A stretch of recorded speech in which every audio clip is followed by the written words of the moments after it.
Joe Rogan Podcast. Check it out. The Joe Rogan Experience. Train by day, Joe Rogan Podcast by night, all day. Salute, my friend. Cheers. Salute. Great to meet you. Nice meeting you, man. Thanks for having me on. Probably not a good idea to stuff our fat faces with Terry Black's barbecue before we come here, though. I should take a nap right now. I got a prick in my stomach. I know, it's awesome. Those beef ribs are insane. Yeah. Oh, my God, that place is so good. That's the one thing that Texas barbecue will fucking ruin you. There's only a few other places you can go where you can get barbecue of that caliber. It's insane. You know? All the wood that they have staged for everything, it's pretty amazing. I got an offset smoker for the first time. This company, Centex Barbecue, they built me this grill. And I always cooked on a Traeger, which I love because it's so convenient. You know, you can see it on your phone. You know what the temperature is.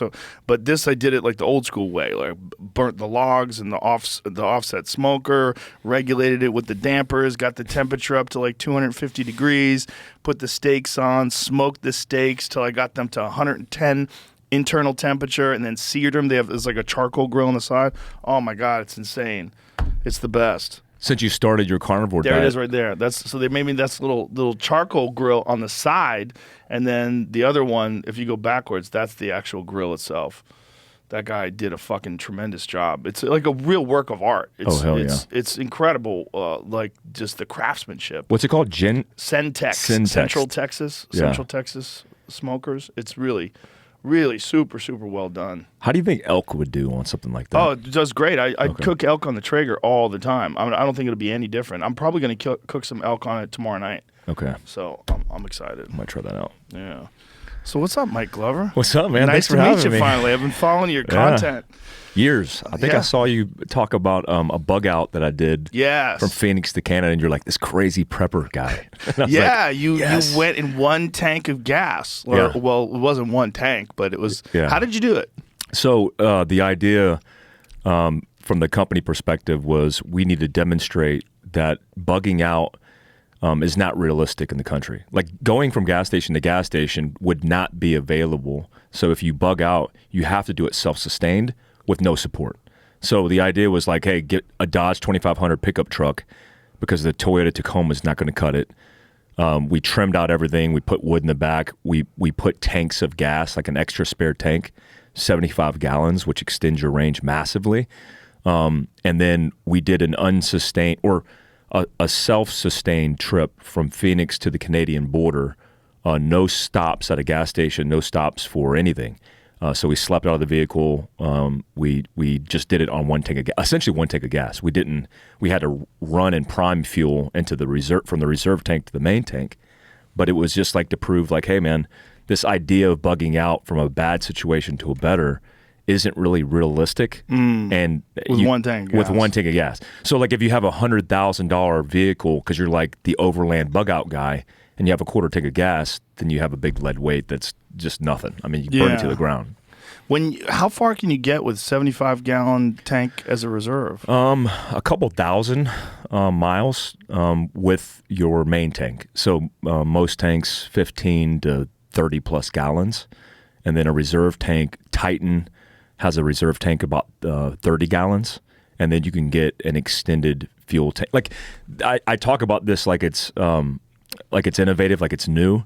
But if you live in rural Montana or rural anywhere in America, you roll with a 75-gallon tank in the back of your pickup truck because you'll go, 500 miles before you see the next gas station. Now, what's interesting about this is it should be something that people should have in their mind. Like this kind of information there's nothing bad about having this kind of information, but wasn't there a thing where some parts of the government were trying to label people as potential terrorists for preparing for things going bad? Yeah, there's a rabbit hole there. First, anything on Facebook that was seen as extreme, think fringe, unique, different, then you were potentially labeled. So originally, we teach canning and jarring at Fieldcraft Survival. I mean, my family preparedness director, Amber, focuses on families. So we teach canning and jarring. That was first flagged by Facebook and seen as extreme. And they even had a clip of it. Canning and jarring. Canning and jarring. That's extreme. That's extreme. Because if you're preparing for something, and if you're doing it domestically, then it potentially could label you as a militant or a militia or a violent extremist, as I was labeled by Facebook. But what is that? That's so crazy that like having food, like Food prep. Well, what if there's a natural disaster? What if Yeah. it has nothing to do with some sort of a thing where you're, trying to run from people? My whole thing with the company Fieldcraft Survival is it's all about self-reliance and kind of cutting the umbilical cord, or at least distancing yourself from institutions. Because when things fail, typically the institution breaks.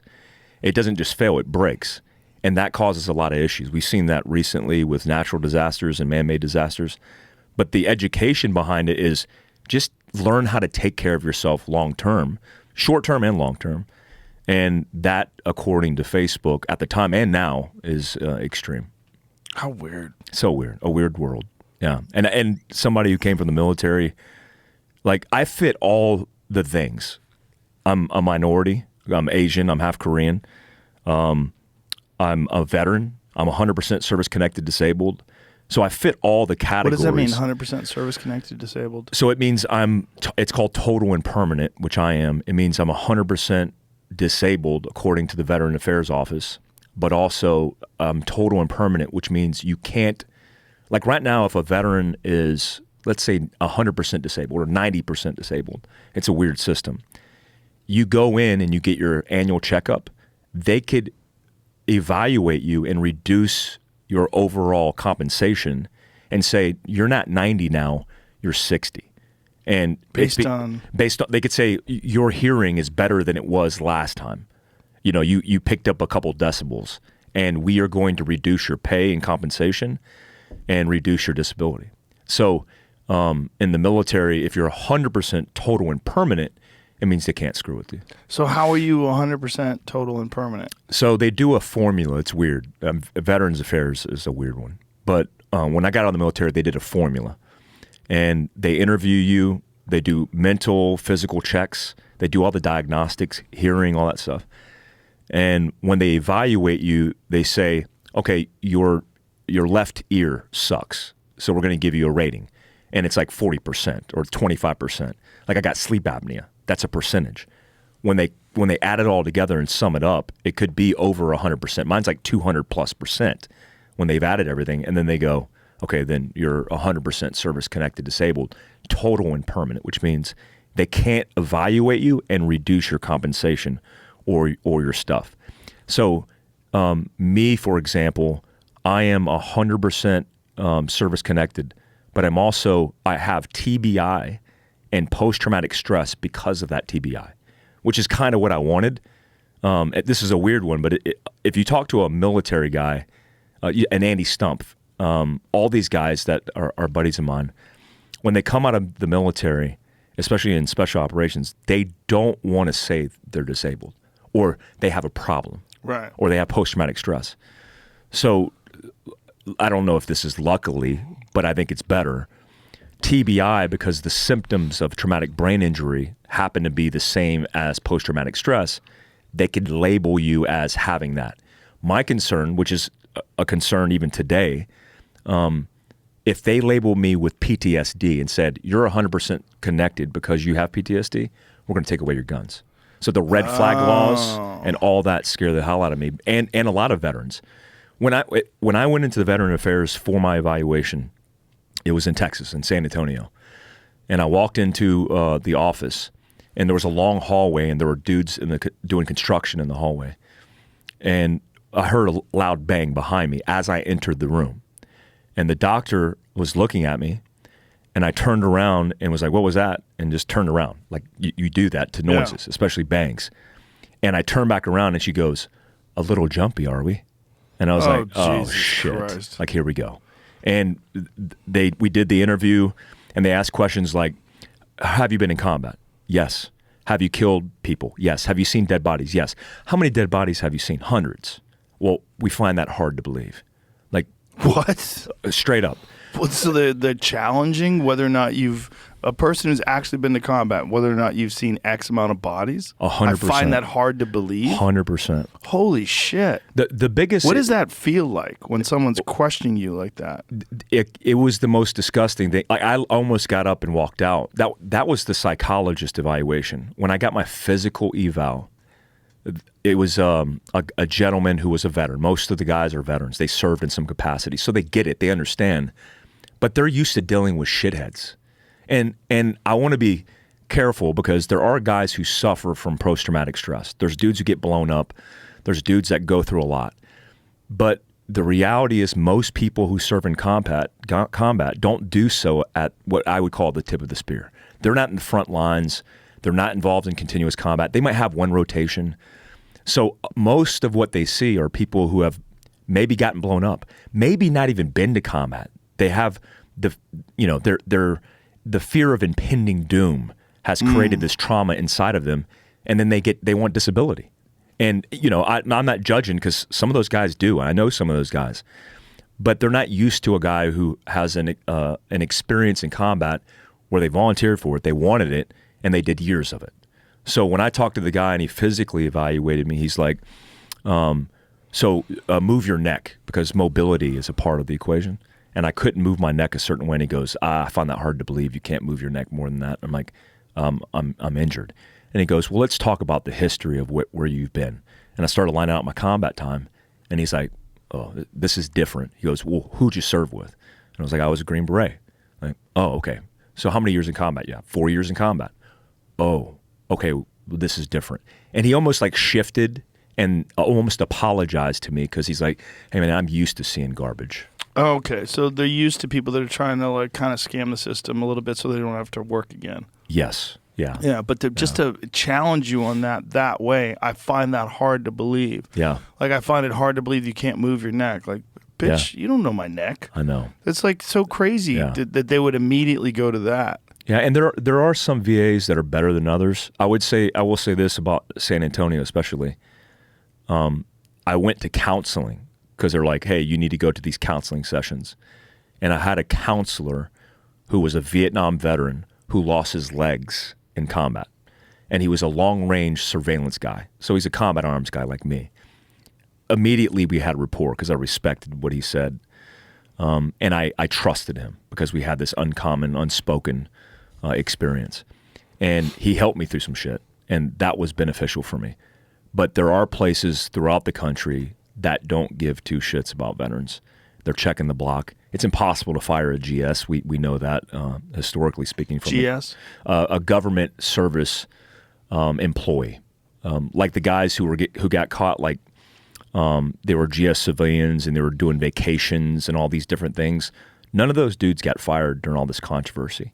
Wounded Warrior was involved in some controversy over some stuff. None of these guys in the GS realm, when it comes to veteran affairs, the system, are being held accountable. And so the system's still broken. I mean, I went there recently and was dumbfounded. Every time I go in there, it's depressing because they're not doing a good job. I just would imagine how infuriating it would be for someone to tell you that they find it hard to believe how many bodies you've seen. Yeah. Yeah. And so if they're used to seeing 99.9% of the people they talk to are saying, I've never seen a dead body or I saw one. And I say hundreds. I get it. You know, these people are like, they're like, what? That's impossible. But I would say there's a big discrepancy of understanding of combat, period, and what the top 1% see. You know, even the Vietnam experience, let's call it 68 to 75, 1975. MACV SAW guys were doing cross-border ops in Laos, Cambodia with the CIA. And they were doing profound, insane missions. Some of these operations, like John Stryker-Meyer has been on Jocko's podcast, these guys went out and their entire teams were wiped off the planet. Missing in action, killed in action. Nobody saw them ever again. These guys' experiences in going to the Veteran Affairs system and then talking to somebody who's interviewing a cook in the 82nd Airborne Division, two very different stories there. But who are they going to believe? And then what's the difference? I don't know if there is a difference. If you're an 82nd cook, and you're on Route Irish on a 50 cal and you get blown up, it's just as relevant as if you have multiple combat tours and you got blown up. You still need treatment. You need care, comprehensive care, but we're not getting that. And so the fear is that you could get labeled because of your experiences. You could get labeled as being, would they say, impaired or incompetent, and they could take away your right to carry a firearm? Yeah, because the red flags law, or the proposal for the red flags law, is anybody who is deemed mentally unfit to carry a firearm or to buy a firearm. And that's subjective? Very subjective. So, and here's the thing, like if you're looking at a packet, and the packet that comes forward, it says Green Beret, sniper, and he's killed a lot of people and he has post-traumatic stress, who's more dangerous to society? That guy or a guy who's got anxiety or depression? Right. It's going to be the Green Beret killer. Yeah. I applied for a job when I got out of the military to do kind of like the Department of Energy, working the power plants and security. It was like a security manager position. I had a degree in Army. I got my degree, my bachelor's degree, at the American Military University, and got a Homeland Security degree, which was this was a prerequisite for this job. And when I applied for that job, I submitted my resume not knowing better, and outlining what I did. And it said I was a sniper and all this stuff. And I thought it was like cool guy stuff that like people would respect that in the civilian world. Right. I didn't get that job, and I had nearly 20 years of experience in crisis, counterterrorism, and risk mitigation. All these things at a very high level. I had a bachelor's degree, and I was overqualified for the position, and I didn't get it. One of my buddies who was sitting on the board for that job said they thought it was high liability that I was a sniper and applying for that job because he kills people, and that's a bad thing. And so when I think about these red flag laws, and if this, depending on who it is, call it whatever, X administration, everybody who's labeled, you have PTSD, you're screwed. You're not going to be able to have a gun. You're not even going to be able to buy a gun, and that's a problem. Wow. So if you're hiring someone to do security, so you're hiring someone to protect you from potential armed threats, wouldn't you want someone who has experience with potential armed threats? Wouldn't you want someone who's experienced gunfights? Yeah, and I think the overall problem is, like when they ask me if I had post-traumatic stress, they're like, based on our evaluation of you and what you're saying, you have PTSD. And I said I didn't agree. And so I got it to where they said, okay, you have TBI and the symptoms are associated with PTSD. I guess I can give you a thumbs up with that. I guess that's what I'll take. So how do they define PTSD? Because there's got to be many layers or many levels of that, right? So if you're saying it's post-traumatic stress disorder, like what makes it a disorder? Like obviously you've experienced stress. Obviously you've seen trauma. You've obviously been in war and combat. How do they define PTSD? It's a questionnaire. So they, just like many things in the military or in the system, it's based off a questionnaire and guidelines. So if you get too many answers on the questionnaire wrong, then you'll be labeled as somebody who has PTSD. Like what kind of questions? But it's very subjective. It's, have you been to combat? Yes. Okay, now we're getting deeper down the funnel or the rabbit hole. Have you killed anybody in combat? Yes. Have you had nightmares? So here's a subjective one. Andy Stump talked about this as well on his podcast. But if you say, have you had nightmares? I have dreams. And when I have dreams, I'm with the boys going to do what we did. We're going on helicopters, going and killing bad guys. Combat for me in those dreams isn't a terrifying thing. It's like where I wanted to be. It was fun. It wasn't difficult. It was easier than civilian life. I don't have to worry about bills and drama with relationships. All these things, it's very simplified. Okay, well that's subjective because you're saying you have dreams about combat. That's nightmares. Because there's not a part on the answer that could say, hey, he's having dreams, but they're not night terror dreams about combat and dying. So he could be labeled somebody who has PTSD because of that. Like I have buddies who answer the questionnaire who don't have PTSD. I don't think I have PTSD. Do I have transitional issues? Certainly. I serve, the analogy is like a dog. If a dog in the military serves for 20 years, and then you take that dog who's used to biting people's asses, sniffing out bombs, getting blown up in combat, training as a protocol, and then you transition them to the living room and it's your house pet, that shit's not going to work. There's going to be a transitional period. Give me a buffer. Give me some time to kind of unscrew my systems, get back to a normal protocol that's civilian life, and then question me. But they're questioning these guys right after they get out, and of course they're going to be fucked up. Of course they're going to be all screwed up.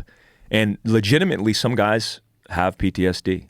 They've been blown up in the one moment, but most of the guys that I know, Jack Carr, Tim Kennedy, all these guys that I serve with at pretty high levels, we don't have PTSD.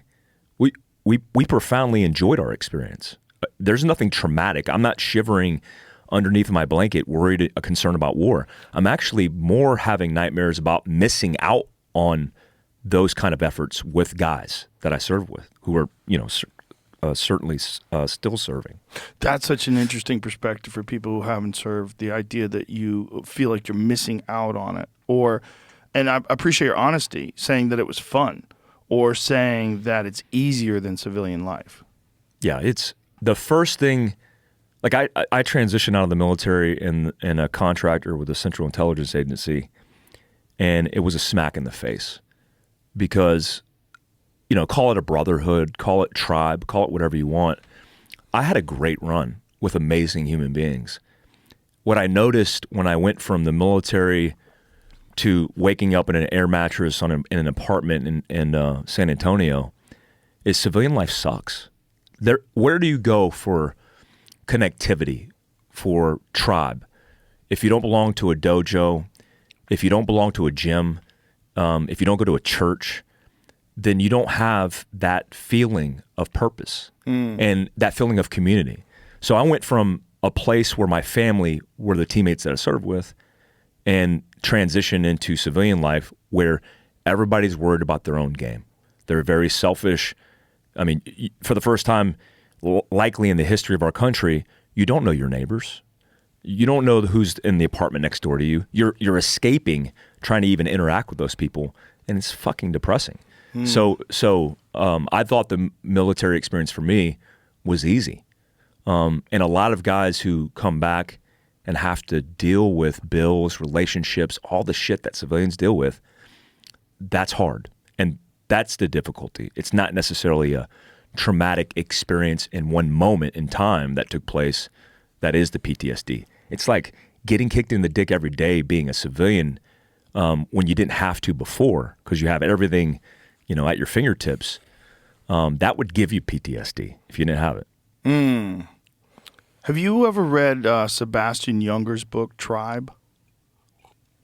Great book. Yeah. Great sum up of the experience. I wish there was more context. Like he needs to put out more on it. But, he went out to Restrepo in Afghanistan and experienced that at a very high level. And then even in his own reflection, leaving that, he was like, man, I'm missing something. And, societally, I think profoundly, likely a lot of the issues we're dealing with, depression, suicide, drug overdoses at a record high, are caused because of that lack of purpose, that lack of tribe. And maybe in a way, all the guys like myself, Evan Hafer, we're all trying to pick up our own tribes in our own way. I mean, that's certainly why I started my company. No, I think there's definitely something to that. And there definitely seems to be this thing that happens to a lot of guys when they get out of the military. It happens to a lot of guys who do anything where you have a tight-knit group of people that are like-minded, that are trying to do the same thing. You see with fighters, too, where they retire from fighting and then they're not in the gym anymore. They're not training with guys anymore. They're not you're not traveling together all the time and supporting each other, and they lose themselves, and many of them start drinking. They get into drugs. They need something to try to either soothe themselves or give themselves some sort of a feeling, because the feelings that you have when you're training and fighting, I would imagine it's even far more extreme if you're in the military and then you're overseas and you're with these people and you have this intense bond, and then all of a sudden it goes away. Now you have none. Now you have no bond, and now you're doing a job that's not interesting at all. You're just getting paid. You're bored as fuck. You're watching TV. You're drinking beer, and you're like, what am I doing? Like, what is life? Yeah, there's that many jobs that translate from a military experience, period. I mean, what are you going to be, a fucking cop? I mean, like you take one of the few jobs, right? One of the few jobs, but cop, security. But you take like a guy like Andy Stumpf. I like picking on Andy. You take a guy like Andy, high level experienced operator, and he gets out and he becomes a law enforcement officer. What would that look like? I mean, you got a guy who is, he was on the Jessica Lynch raid. He rescued Jessica Lynch, and he did all these high level counterterrorism operations where he's on the varsity team. And then he gets back home, and now he's not even JV. I mean, he's not even relevant. He's writing speeding tickets. He's writing speeding tickets. His whole persona, by the way, most military guys' persona, especially in the special operations community, we wear that proudly, right? You go, your whole life is not, the profession is not the job. It is your life. You work out 2 hours a day because you're a professional athlete. You pay attention to detail and planning and execution. You pay attention to kit. You shoot, move, and communicate every day. On the weekends, you're shooting civilian USPSA because you want to be better as a practical shooter so you can be better as an operator. All of these things matter, and that's your life. And you churn what we call the playbook, where it's you train up for combat, you go to combat, and then you have a down cycle, which doesn't exist. And you do that for 20 years, 2 decades. And then the machine spits you out, and then what do? Well, you fucking die. I mean, for the most part, most of the guys that I know who aren't seeking purpose in some profound way, they fucking die. They kill themselves. Andy Stumpf and all these guys are doing, the 7 jumps, 7 continents for legacy expeditions. Amazing. They just did it. They did it in 6 days. And that kind of thing is their way of giving back and doing something profound. People think it's extreme to jump out of airplanes. Andy, Jericho, Logan, all these dudes, Mike Sorrella, they could jump out of these airplanes like they brush their teeth in the morning. There's nothing extreme about it, but they're doing all they can to bring back purpose into their life, to give back. Because I think that's, whether it's nonprofit, whether it's giving back, whether it's building community, that's the closest thing that feels like it was on the teams where you're doing something selfless in service. And guys miss that. And, I've had 3 guys that I know kill themselves in the last 90 days. Jesus. That come from my community of combat arms and special operations. What kind of guidance is available, if any, to guys from special operations when they want to leave and enter into civilian life? Do they give you any sort of tools to mitigate the problems that would come up during that process? There are some good nonprofits like Warriors Heart Foundation here in Texas with Tom Spooner. They do amazing things. They do amazing work. But there's nothing that I've seen that is fully integrated. Now, if you're a member of a special missions unit, a high-level player in counterterrorism, they have their nonprofits doing good work that are helping those guys out because it's smaller numbers, I would say. But if you're a ranger, if you're a Green Beret, if you're a regular Army kid, you have no tools at your disposal. I mean, when I cleared the Army in a week and signed out of the military and then transitioned into the CIA. And there were no tools, no briefs, no understanding of what civilian life was going to be. So as much as we prep our guys to go downrange and put them in harm's way to kill bad guys, we should be thinking the same thing about setting them up for success and transitioning them into civilian world. Or they're going to look at themselves as the bad guy. And that's what they're doing. I mean, most of these guys are checking out, by the way, because they are looking at themselves as liabilities and burdens. And we are taught there's 2 kinds of people, liabilities and assets. And if you're a liability, you need to cut sling load. You need to get rid of the liability. And if you could make yourself an asset, you can, but what tools do you have at your disposal? So when you get out and your wife is upset because for the first time you're home and you're just pissing her off, your kids don't know you, you can't get a job, you don't have tools, you don't want to bug your teammates who are doing the job right now, what do you have left? Well, you look at yourself as a bird and you check out. And that's what a lot of guys are doing. Jesus. And what about like giving you, do they give you any counseling on how to deal with some of the more traumatic experiences of the military? How to get over it? Like if they think you have PTSD or they think you have like some nightmares and night terrors, do they give you any sort of counseling on how to mitigate those issues, how to calm yourself down or? Zero. When I was in. There are some good programs now being kind of run, but I would say it's mostly, look, the war machine is just that. There's an incentive to go to war. And the guys who want to go to war are going to find ways to go to war. If you come back from war and you do a questionnaire and they say, do you have problems, especially mental health issues, and you say anything, you're going to be pulled from the team. So you're not even going to be sitting on the bench. You're going to be pulled from the team. You're going to be put in some staff job while you get counseling. Everybody's going to ridicule you. They don't even have to say anything. You just know they are hating on you. So everybody knows this in advance? Everybody knows this in advance. So there's no incentive to raise your hand and say, I'm having problems. And most, I would say, don't have the tools to self-identify if they're having problems. Even in myself and a lot of the guys I serve with, when we are drinking a little bit too much or when we're using Ambien to go to sleep because we can't sleep, all these things we thought were normal because we're part of the culture. And then when you kind of separate from that, you get your shit together. If you're lucky, you look back and go, damn, I was really fucked up. I was really screwed up. So when you got out, and how do you transition into field craft survival? Like how much time was it like from being in the CIA? When did you decide to start doing this? So I was downrange with the government in Pakistan, and my riding partner was a Navy SEAL, and he was the brother of Owens, Ryan Owens, who was killed in a hostage rescue with SEAL Team 6.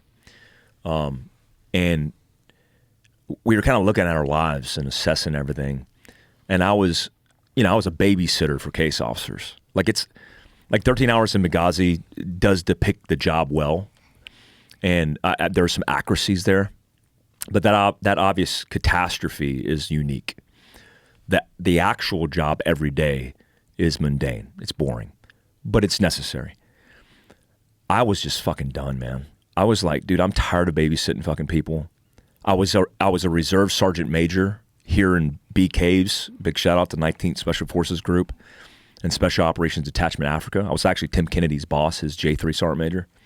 And so I was going down range with the agency, flying back, turning around, putting on a different uniform, and deploying overseas to Africa. Then coming back, putting on a different uniform, and then going back overseas. I had no life. So I said, I need to start something for myself. And survival was that thing. But not like naked and afraid survival, not like bushcraft shit.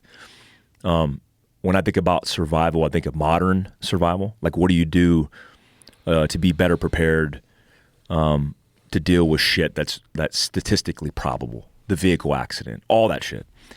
So I started the concept in Pakistan, got back from that trip, and resigned everything. I said, I'm fucking done. Hung it up.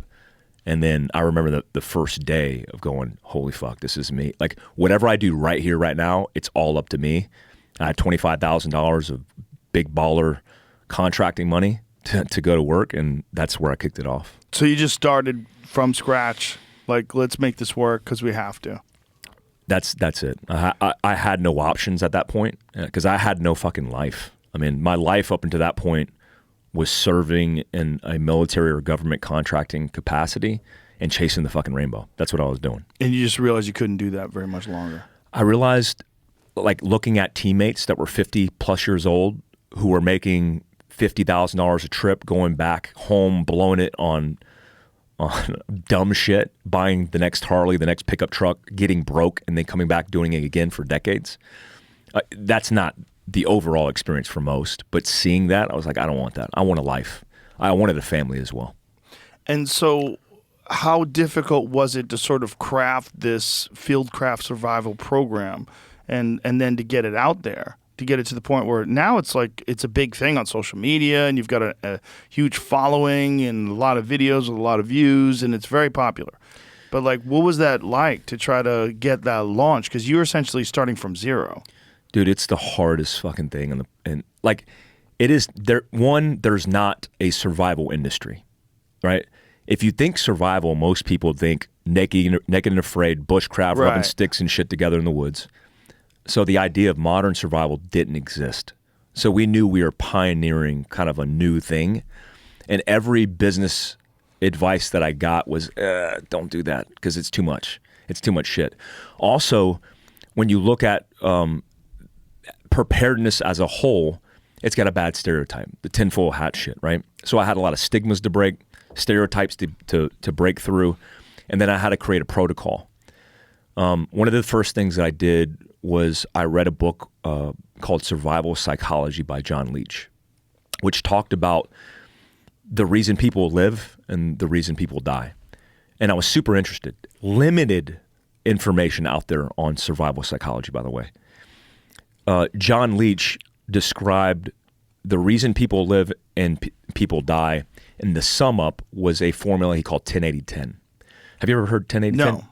So 10-80-10 is the demographic of people broken down by percentage in population of all the case studies he did of catastrophes, ships sinking, massive fires, all kinds of shit. And he determined that 10% of the population of most disasters survive.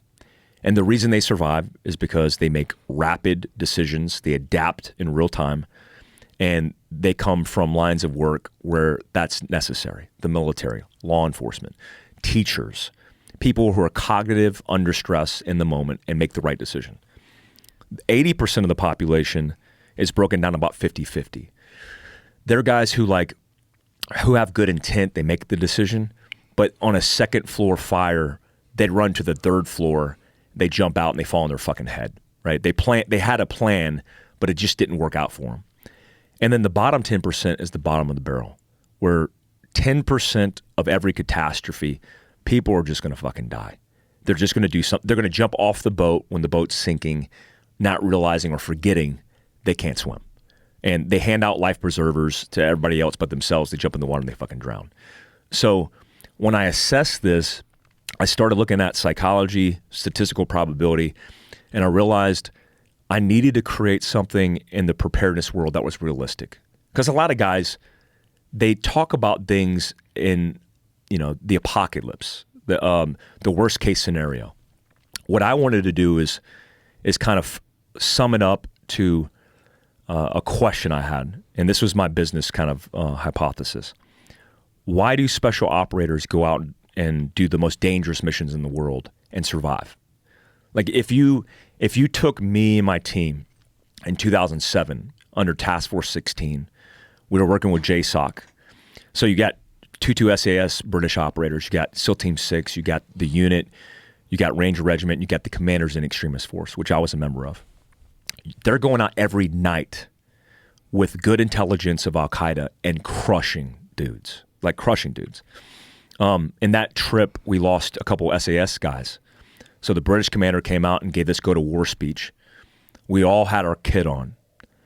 And in that moment, we thought we were going to get like a memorial speech. Like, hey man, we lost these guys. It wasn't that. It was a go to war speech. It was like, people die in combat. This shit happens. Get your kit on. Let's go out and kill everybody. And I'm like, holy shit. And so we would go out every night and prosecute targets with like 99.9% success rate of not having casualties on target. So the question would be, well, how can we do that? Most people think being in special operations is a dangerous job. It's actually not. So being a cook in 101st Airborne Division, and you're told to get on a 50 cal and go down a main supply route because we don't have anybody else, that's a dangerous job. But when you plan, when you plan for things to go wrong and contingencies, when you're fit, because that's part of your culture, when you fight, that's part of your culture, when you look at the equipment and you pay attention to all these things that matter, it's a lifestyle. So if people want to be better prepared, I came to the understanding that they have to live the lifestyle. This shit can't be a hobby. We were talking about like new guys getting guns before. If a new guy gets a gun and they think that gun is going to solve their problems, if they go out and get a go bag with all the cool shit because they buy it off the shelf at REI and throw it in the trunk of their car, but they haven't integrated it into their lives, trained it, used it in education, taught it to their kids, then it's a tool that's not likely going to be utilized. So we needed to redefine that culture. We needed to create it from fucking scratch is what we did. And does that culture include like an exercise program? Does it include like a mindset program? Yeah, it's all of that. So we do online training. We do in-person training. We offer products. We do it all. For example, we just did a family preparedness program called 62, named after the Homestead Act of 1862. It's a long-form online course, 12 weeks long, where we teach people in the academics how to can, how to jar, how to defend yourself, how to treat a wound, how to maintain situational awareness, all that shit, which is very comprehensive. We even teach people how to homeschool their kids. I mean, homeschooling your kids up until recently wasn't a thing. It's increased, I think, 10% since 2016. It increased a lot during the pandemic. It increased a lot during the pandemic. That 10% is like $56 billion of savings to the American taxpayer. And a lot of people are insourcing this, but these tools that we teach breed self-reliance, where you don't have to depend on systems and institutions. You could depend on yourself. So it's all that. What program do you use to, like, when you're saying you teach how to homeschool your kids, like, what are you using as a curriculum, and like how are you devising that? So we have an app coming out in June. I have a book called Prepared that launches, and we're hoping to have the app finished by June 6th, which is D-Day when the book drops. When that drops, what we hope to have on the app is the core curriculum of academics required for in-home education. It won't translate across all the states because some states are stricter on homeschooling than others. In Utah, you could teach your own curriculum as you want. Where Amber lives in Louisiana, the same thing applies. So math, science, arithmetic, all the basic skill sets are going to be taught on the app, and then including ideas around self-reliance, like how to make a fire, how to build a shelter, what happens if you're wounded or you get in an accident. All those things we want to teach, similar to what Tim Kennedy is doing at his school, but doing it for the online homeschool mom. That's also preparedness education as well. So how did it come up that this was being labeled by the government as potential terrorists? Oh, Lord. Oh, man. Because when I read that, I was like, this has got to be a mistake. Like, this has got to be just a misinterpretation of what you guys are doing. Yeah. So I will say this. When I thought I was being suppressed, and then people were like, yeah, but, it's just your analytics suck or whatever. I was like, yeah, it's probably that. I was being optimistic about that. Well, when Kyle Seraphin, have you heard that name? He's the FBI agent who leaked the documents of militant violent extremists, MVEs, that were determined by the FBI of being people and groups of interest. I knew it was a reality. This just recently happened. This was probably 6 months ago. This just got leaked. So let's back up like a couple years.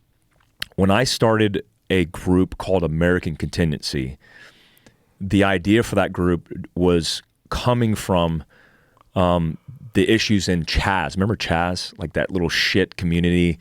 They basically blocked off a city block in Seattle. Yeah.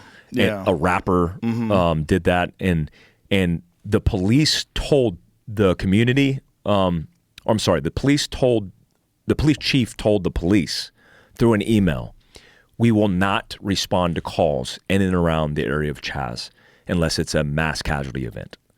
So there were law-abiding citizens who were getting affected by politics, coming down on law enforcement officers and telling them not to do their damn job. So when this kind of evolved, I said, I'm going to start a group called American Contingency where people can depend on each other. They could help people help each other out. So that kind of manifested itself into a group, a forum, and the FBI analyst that was doing open source searches on intelligence discovered the group and determined that we were extremist and labeled us so. When he did that, he contacted Facebook. The FBI contacted all these social media platforms. My company account got shut down from Shopify. Shopify said, you have 48 hours to get your information and you're gone. So a multi-million-dollar business, gone. No way to get it back, no way to contest it or fight it because I don't have millions of dollars and a lawyer to fight it. 48 hours to offboard it, and it was gone. The FBI also told Facebook banned us on all the traffic. American Contingency got banned, and all the shit got shut down. Suppressed for years and thinking like, what the hell is going on? I had an insider in Facebook who just got laid off during the Meta layoff. He actually, 4 months ago, before he got laid off, I said, hey, can you look into American Contingency? A community-based group, a freaking group of good Americans helping each other in a time of crisis, natural man-made disasters. I said, can you see if we can get our account back now that this thing's leaked and they've determined I'm not a domestic terrorist? They call me a white supremacist. There's actually an article on a leftist, wrote like a 20-page article on a leftist organization. It's like a .org. USA Today published it. And when the national media picked it up, it spread like wildfire and everything got deleted. When that happened, I said, hey, is there a way that we could maybe get our stuff back? Because they're saying we acknowledge it was a mistake. These guys and this guy, Mike Glover, is not a terrorist. He looked into it and got a response from the India team, from India, that was managing my account that said, we looked into it and he is a domestic terrorist. And we cannot free up this account because he's been labeled a domestic terrorist. How that got determined was likely from the FBI telling everybody, but it still exists today. I mean, today it still exists, and I'm walking on eggshells. So you today are listed as a domestic terrorist. A domestic, on Facebook, which translates to Instagram, I am listed as a domestic terrorist. I have the screen grab from that conversation from Team India. Ireland was managing my account when it originally got deleted. They offboarded to India, which obviously there's going to be cultural issues there. I am still labeled a domestic terrorist group with American Contingency, and myself labeled that as well. Now, when they do this, do they have to point to any one specific thing that you guys are advocating? Like, how can they just say you're a domestic terrorist because you're telling people how to travel from Arizona to Canada and one tank of gas and how, to treat wounds and how to deal with a one-on-one combat situation? Like, what don't they have to have one thing they can point to? Well, Mike Glover said this, so this puts him in that category. There was some analysis done from Kyle Seraphin, who, when he did this, he screen grabbed some stuff, and it looks like it was just this analyst said it. He was actually rebutted by some guys that I know in the FBI, likely hostage rescue guys that I work with overseas, like good dudes. I mean, the FBI hostage rescue teams are great guys. But it was likely told and communicated through some kind of agreement between Facebook and the FBI where they say, hey, here's the blacklist. And I can't prove this, but this is Kyle thinks the same thing. Here's the blacklist. Blacklist all these guys and all these organizations because they're potentially extremist. I mean, the 3%ers, the Proud Boys, who we are not any of those, we are lumped up in the same exact list as that. And it said these guys have a low history of violence. And I'm like, what the fuck does low history of violence mean? Like, zero should be zero. It's low, but it's zero. And we even had proof. We had to submit proof of January 6th that we weren't involved at all. In fact, I went out and said, hey, as a organization, you should be concerned about taking care of your family, defending your family, taking care of your family. Stay the fuck away from Washington, D.C. That is literally what we put out.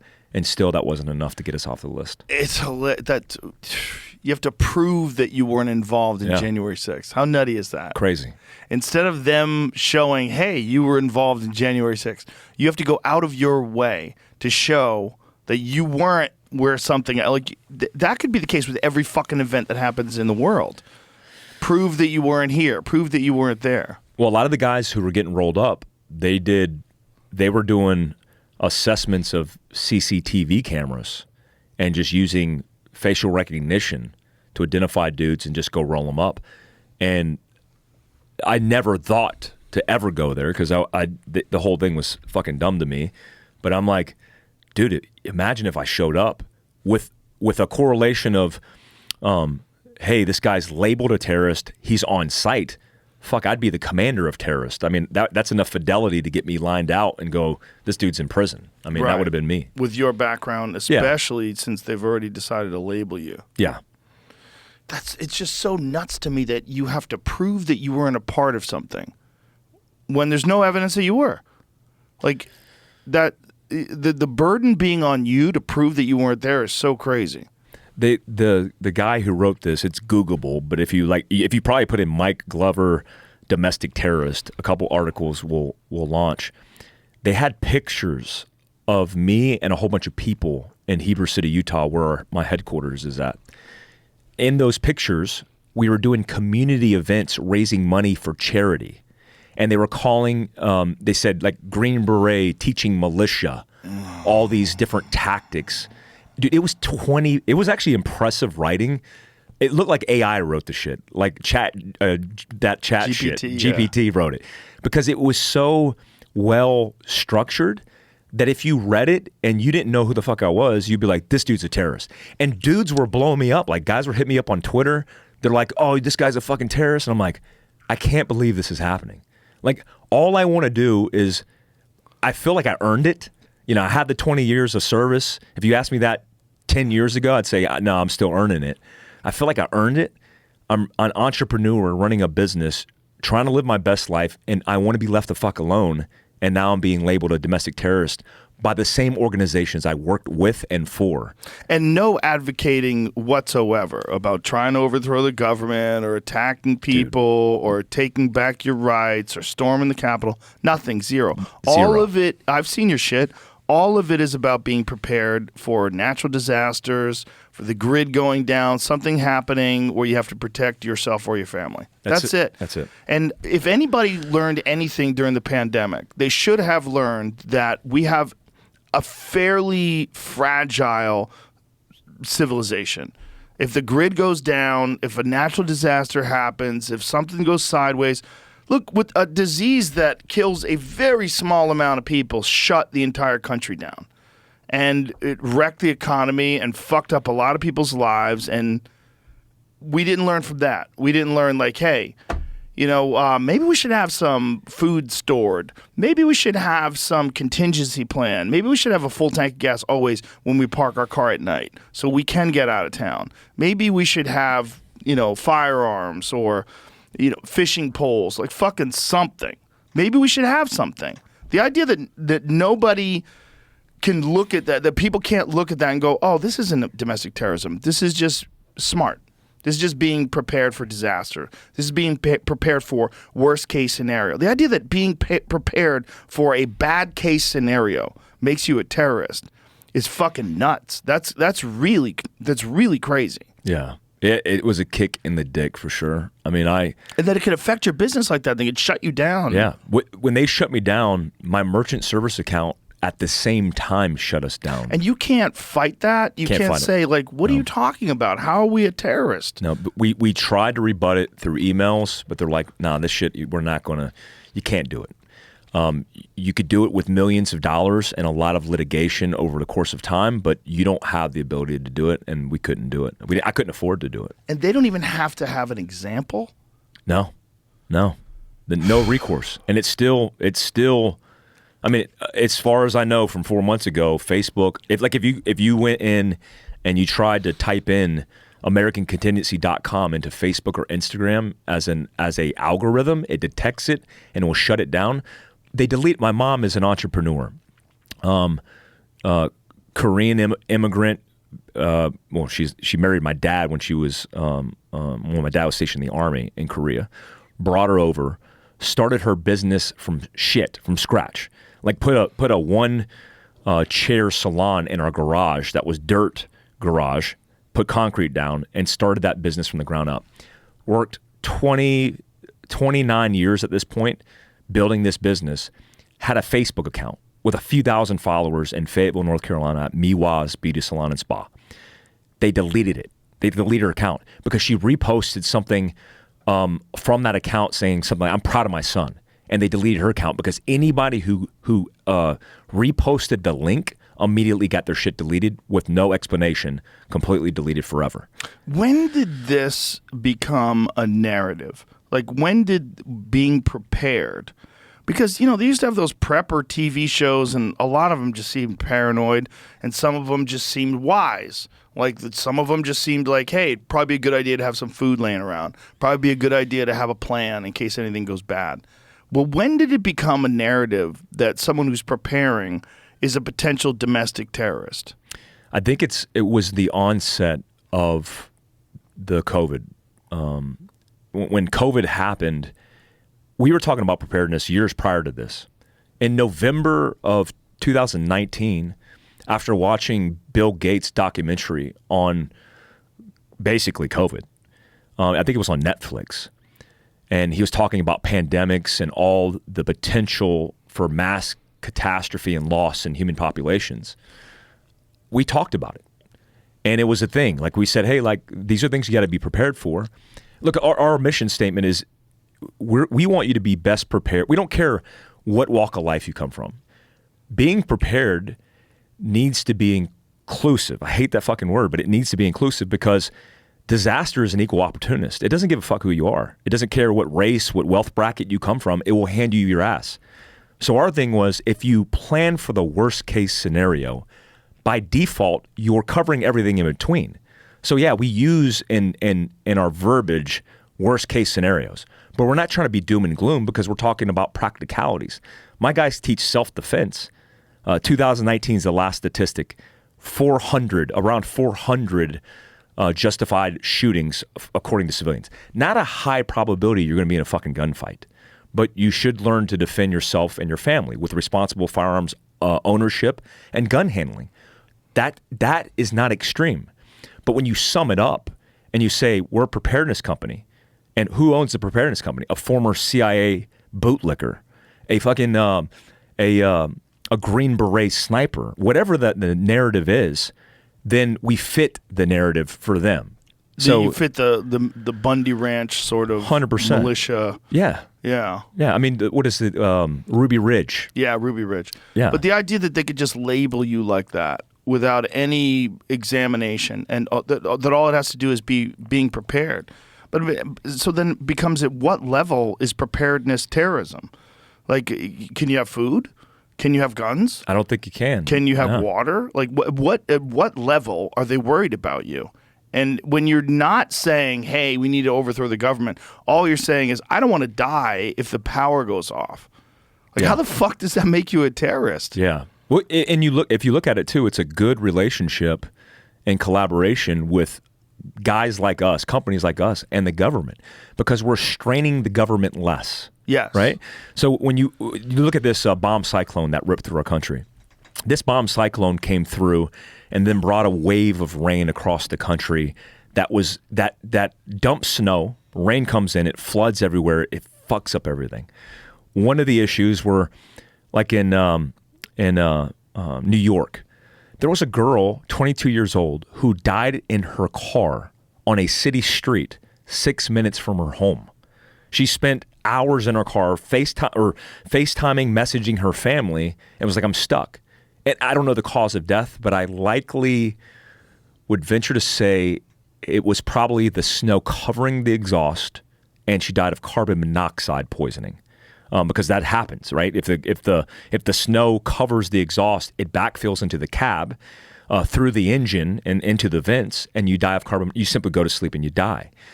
But if people are dying, which dozens of people in that county in Buffalo, New York died, then us educating people on best practices and tactics on not dying should not be seen as extreme. But here's the problem. When I did American Contingency, we had thousands of people on board, hundreds of thousands of people on board. And when you have control and the communication to a population, let's say it's my market, but they look at it as like that's your militia, they get concerned. Because the more that you have control or influence, then the scarier they become, the more oversight they want. And that's what we've seen. It's like the more that we talk about preparedness, it doesn't have anything to do with that. It's about control. But it's just crazy because the influence that you have is influence over people telling them how to take care of themselves. That's all it is. Yeah. To quote a good buddy, Greg Anderson, no one's coming to save you. Our motto is you are your own first response. Greg Anderson, the Seattle dude? Yeah, I like that rad, guy. dude. You got to have him on. He's a rad human being, man. I like following him on Instagram. Yeah, he's dope. We're collaborating with a lot of stuff. One of the missing components that we are missing in our program is jiu-jitsu, and we want to start an American jiu-jitsu program in our program because that's the start point, I think. Anyways, Greg is like, no one's coming to save you. Ours is you are your own first response. And we say, hey, look, you have an officer, average, let's say it's 8 to 12 minutes, average response time of a law enforcement officer or a first responder, a paramedic EMT. If you let's say you cut your femoral artery in a vehicle accident and you bleed out and die, and you could have done something about it, that's important. But if the narrative is shifted, then you're not supporting law enforcement and you're saying law enforcement is bad and you're anti-government or anti-police or whatever it is. So what they're doing is taking all the communication we have, reversing the narrative to fit their cause, and then using it as a talking point. And that's what it's been. Essentially, this analyst at the FBI who did this assessment, he put it out there, immediately got rebutted. I assume it's a hostage rescue guy from their HRT. A guy comes in and goes, and it's anonymous, and you could probably see it on the back end, but he's like, hey, I know Glover. I've went through all his stuff. Dude, they went through my DD-214, like my military record, and they went into my medical records at the Veteran Affairs. It's Kyle Serafin's sum up has all the things they did. They looked into my background, pulled my med records to look at all the shit that I've been through to determine if I was potentially fucking crazy. And I'm like, how is this happening right now? And why the fuck are you guys worried about me? There are terrorists you need to worry about. There are investigations that actually matter, and you're fucking with me. Yeah, they're trying to ban you from Facebook. Meanwhile, the Taliban has a blue check on Twitter. Yeah. That's real. Yeah. The Taliban bought blue checks on Twitter. There was a whole article about it the other day. Fucking insane. Which is fucking wild. But, Twitter is the last place you have to worry about now because, the way Elon's handling things, he's opened up a lot more to people being able to have free speech. But the idea that you would be labeled a terrorist because you're trying to protect people and give people the option to save themselves, essentially, to get yourself out of harm's way and have the schooling and the tools to be able to survive if something goes bad.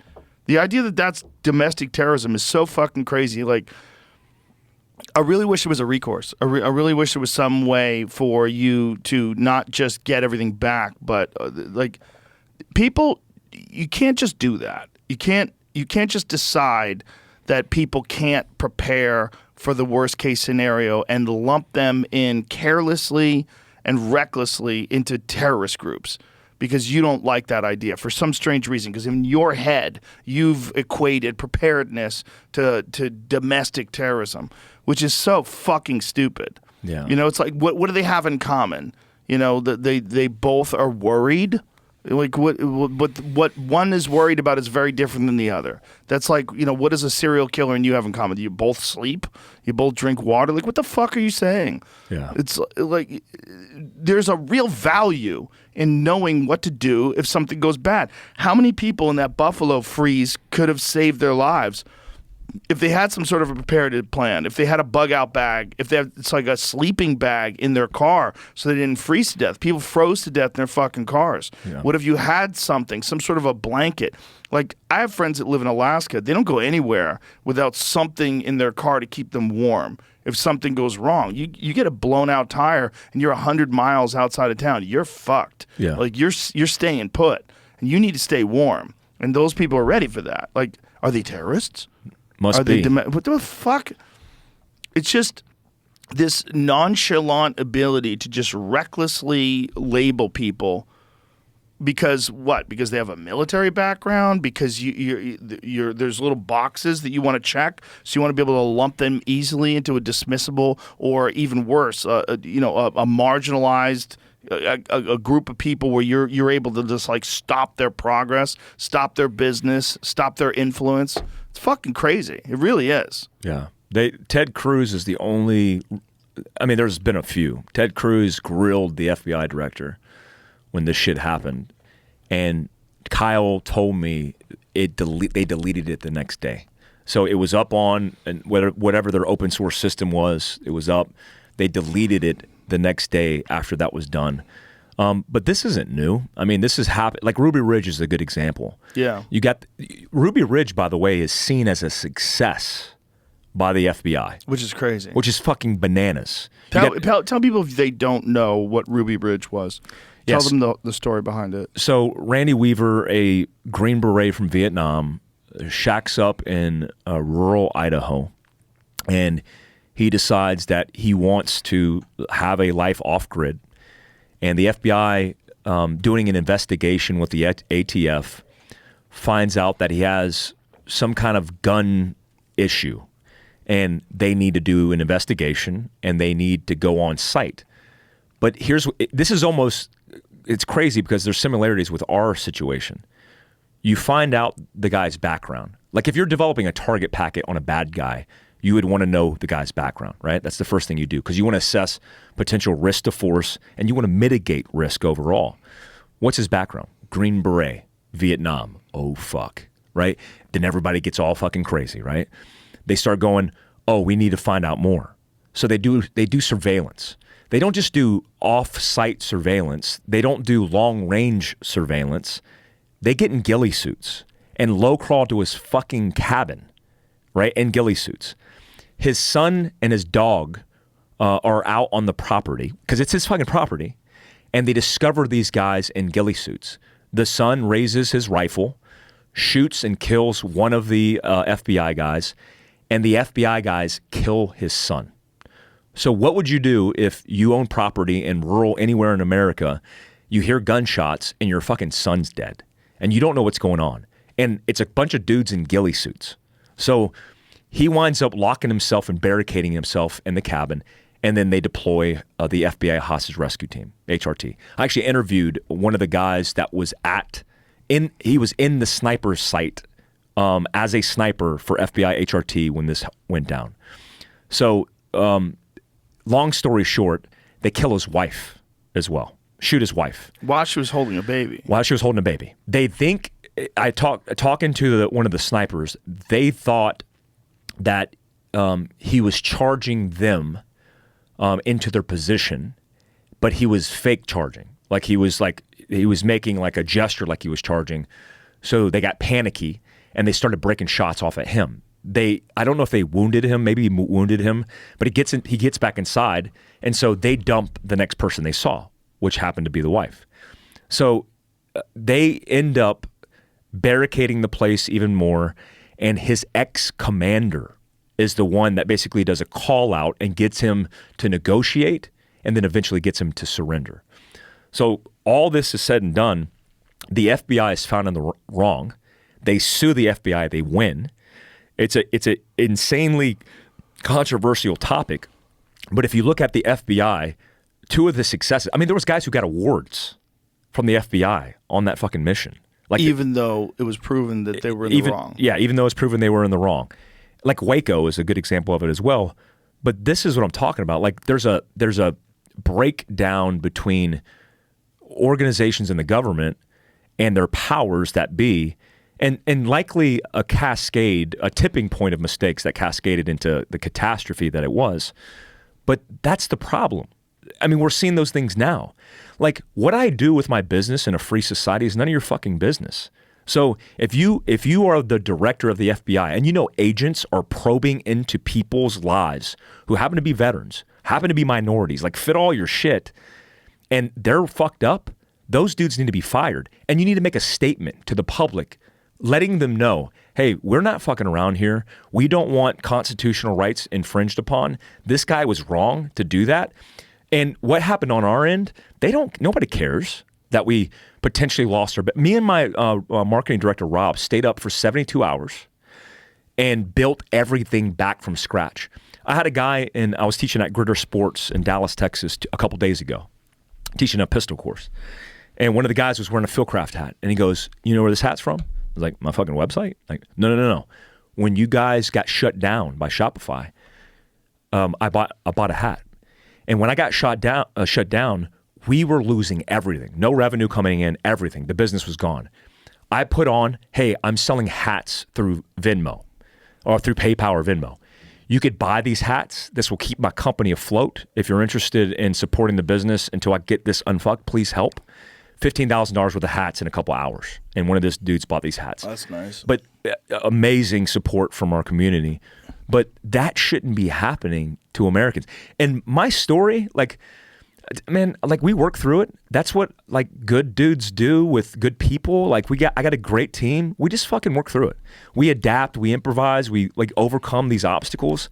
But we've had to do it a lot. There's many cases and points where people's lives were ruined because of this. We're more resilient than that because we're a preparedness company. We're expected to be.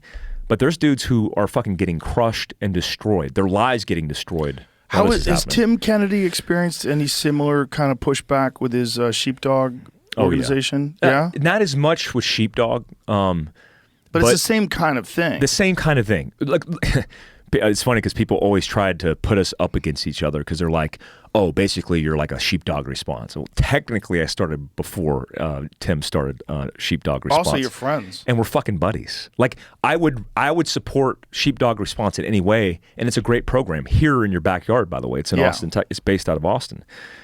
He gets it, but he gets it from all angles. I mean, they shit on him and Chad Robichaud when they saved all those Afghans and did the evacuation.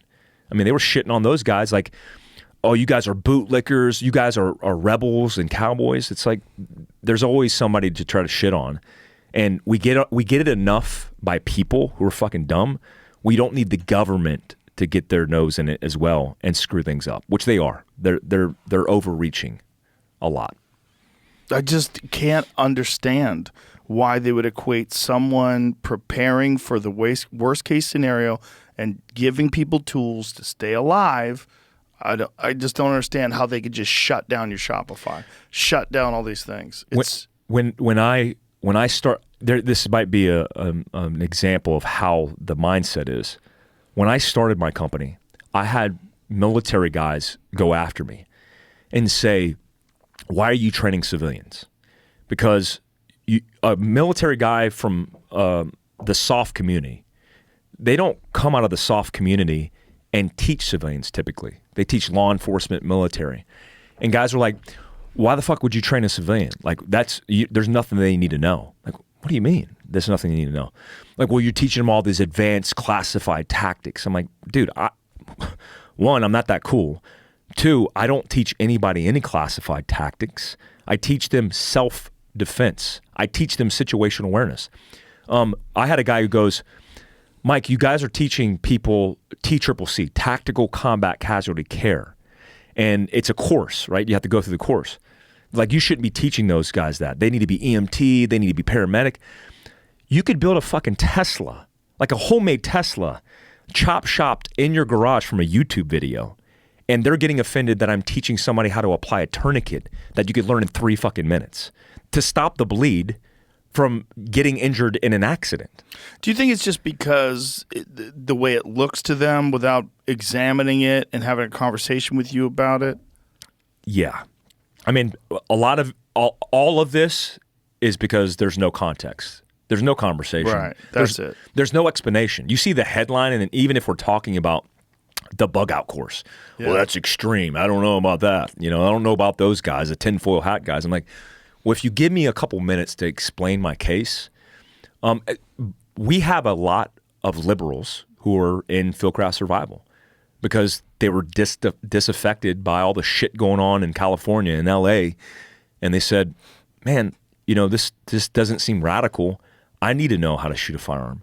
I need to know how to apply a tourniquet. I need to know how to have a right mindset. And more we're breaking through those barriers, but it's difficult because most of the time there's no context or conversation after the fact. Well, it's like we were talking about before that I knew a lot of people in LA that were very anti-gun until the George Floyd riots. And then those same people were asking me how to get a gun. Some of them asked me if they could. I had more than one person ask me, how many guns do you have? Could I borrow one of your guns to keep a gun at my house? That's awesome. Yeah. Well, that's how weird things got, where people realize, like, oh, no one's going to save me. Yeah. What Greg Anderson was saying. Yeah. No one's coming to save you. And in Austin, they know it for a fact because if you call the cops, like I know people that have businesses, and there was just an article today I was reading about people whose businesses get smashed into, and they call the cops, and it takes an hour to get there. Cops are overburdened, understaffed, underappreciated, and you have to have some sort of a contingency program. You have to have some sort of a plan.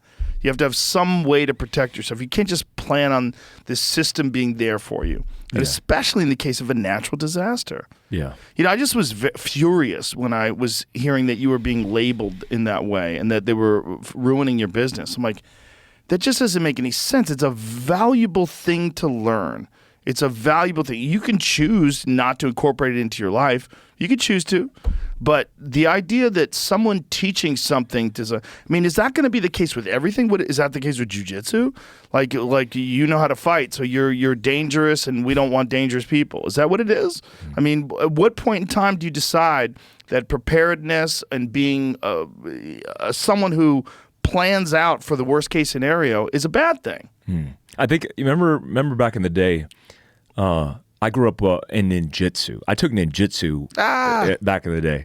Was it Stephen Hayes? Yeah, I remember that dude. He was always on the cover of Black Belt magazine, throwing stars and shit. Yeah. Was it American Ninja? Or was it White Ninja? There was a bunch of movies. There was American Ninja movies, and there was this one guy who was like the most famous ninjutsu guy. But if you ever watch that guy like move around, he didn't know jack shit. He was helpless. It was crazy, man. My first experiences in ninjutsu were kind of funny because all my instructors outside of Fort Bragg, North Carolina, I was in Spring Lake at the time, they were Green Berets. So imagine a whole bunch of Green Berets. They're studying the art of the time, which is ninjutsu. It's like the dark art. What year was this? This is early 90s. Early 90s. So this is like before UFC. Before UFC, yeah. Okay. Yeah. Which opened up everybody's eyes. Like, oh, shit. 100%. Yeah. I have my mom, we were broke as shit, man. My mom we were very poor at the time.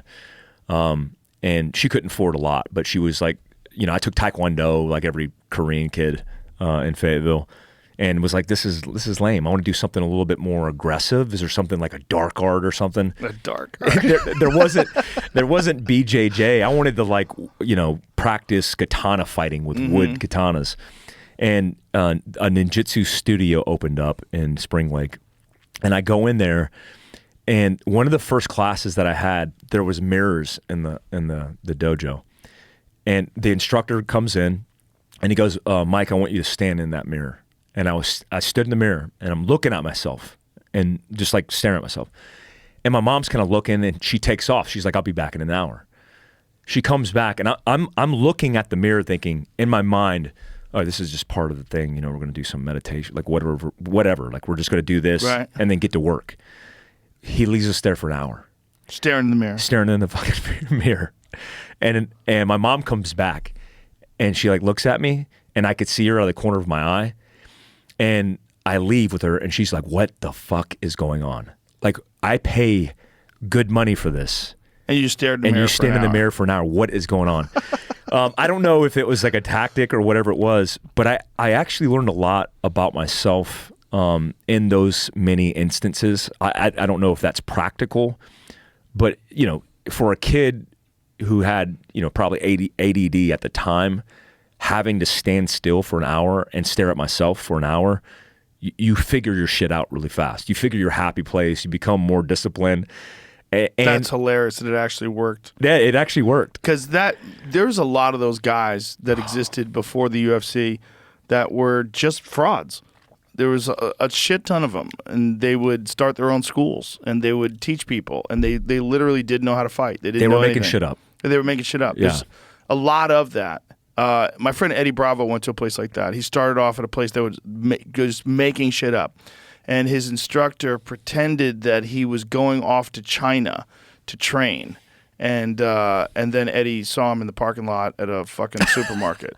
Like, he saw his car. He's like, I thought he was in China. Of course. And he goes and the guy's in there. It's like he's just a bullshit artist. Yeah, those days, nobody had it figured out. Nobody had it mapped. Yeah. And whatever the master said in the dojo was gospel, and it was held in high esteem. Yeah. Anything this dude said, I would have bought into it.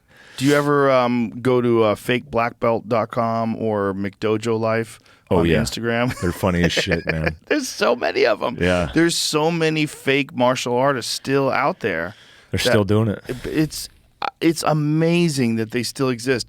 And then the weird thing is this thing they do where they like have this death touch on people and the people just all fall down. Dude. Because it seems like these people really do believe that they've been touched by some crazy chi energy and they fall and they can't move their body. There's a lot of them. There's like hundreds of these videos.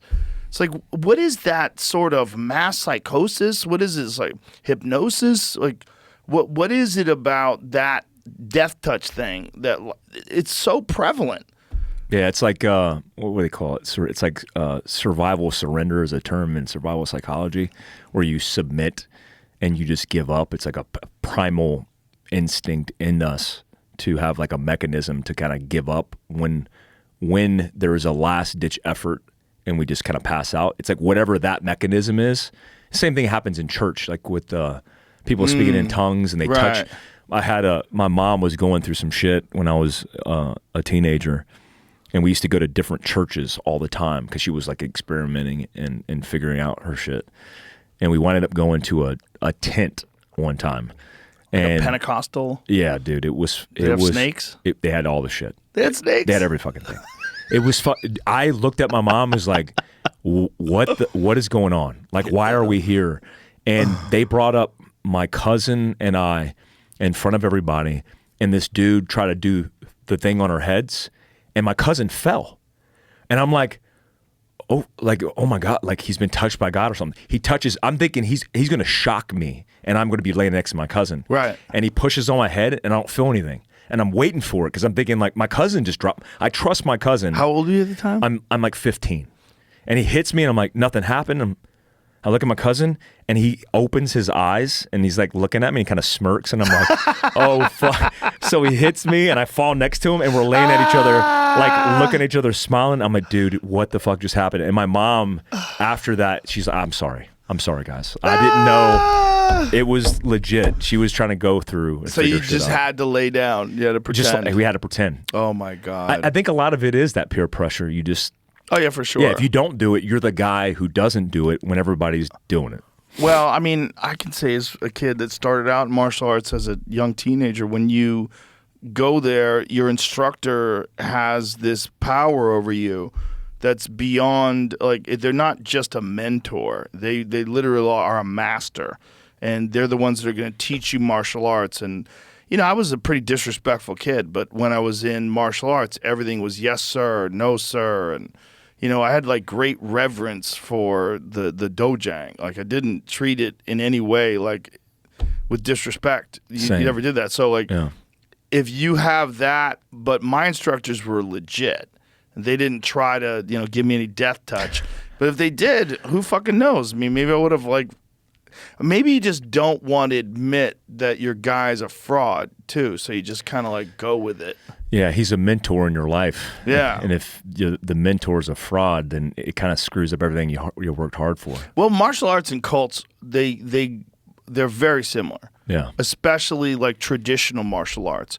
Not saying that they have the negative aspects of a cult, but they have all the potential for cult-like ideology. Like For sure. the master, the students, the master is unchallengeable. You can't question them. And then you also have like some very bizarre beliefs about their abilities that are above and beyond that of a normal person. They're untouchable. If they wanted, they could kill everybody.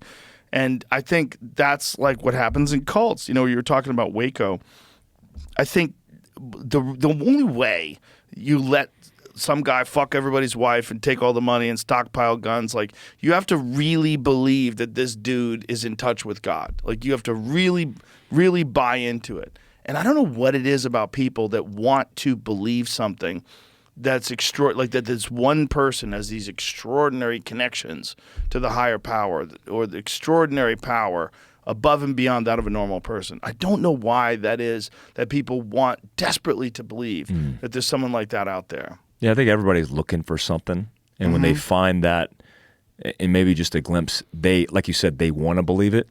And that's all they need to get started. Yeah. And once they come in and they're optimistic about that, you can't tell them that it's not real. I mean, it happens all the time. I mean, you see it on online behavior, right? Somebody puts out something and people just pour on the bandwagon. They want to believe it so much. And it's like, what the fuck are we talking about here? Like, is this shit just...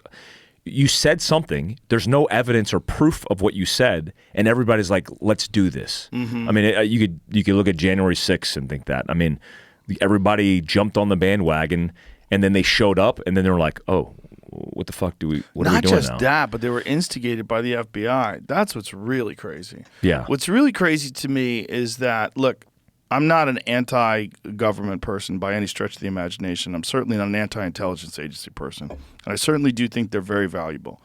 But there's definitely people in there that are taking shortcuts. And when you're instigating people to do something that they were never going to do without you instigating them, when does that become entrapment?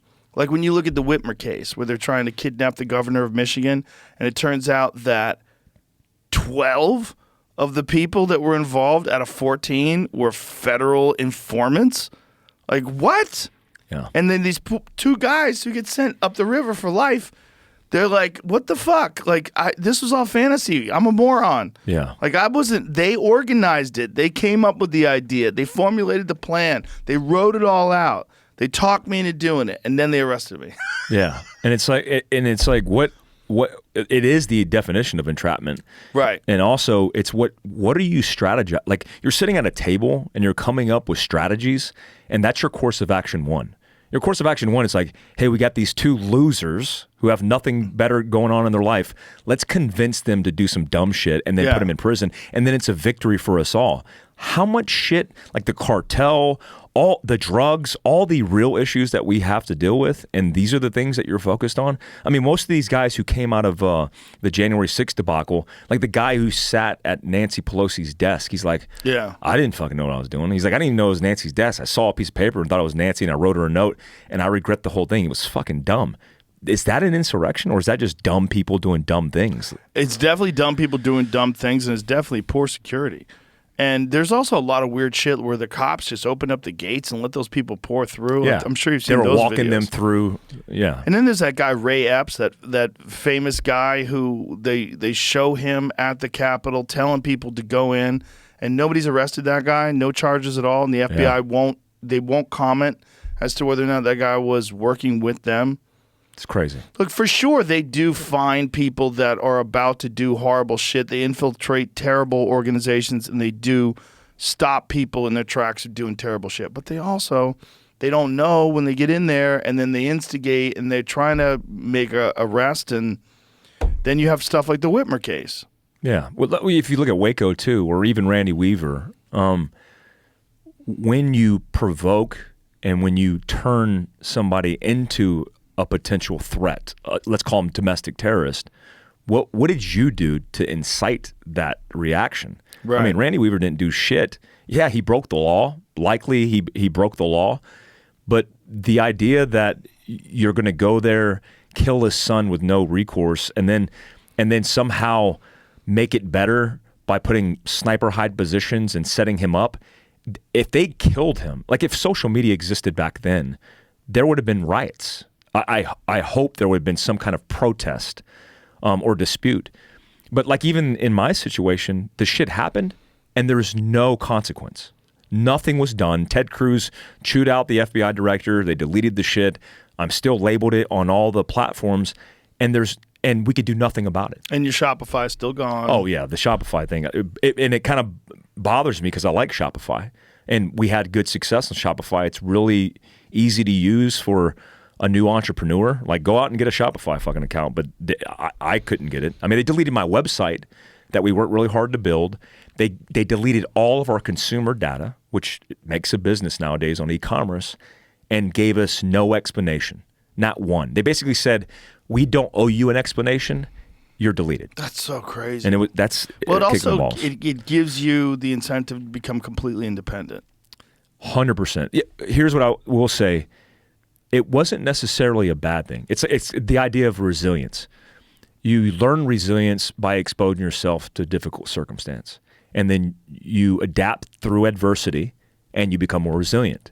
So these things, like Big Commerce came to me. I think they're based in Texas. Big Commerce came to me and said, look, we are a new platform. We don't suppress people for their ideas. And if you want to onboard with us, we'll make the process really easy. And we onboarded with them and haven't had an issue since. So when you say they took away your website, like where was your website being hosted? On Shopify, because on Shopify you could have use a website as well. Yeah, you could host it on there, which is why it was so great. It's just so fucking crazy that there's no recourse. None. And Zero. and they can't point to any one thing. It's not like there's no real evidence. Yeah, people in the FBI have said.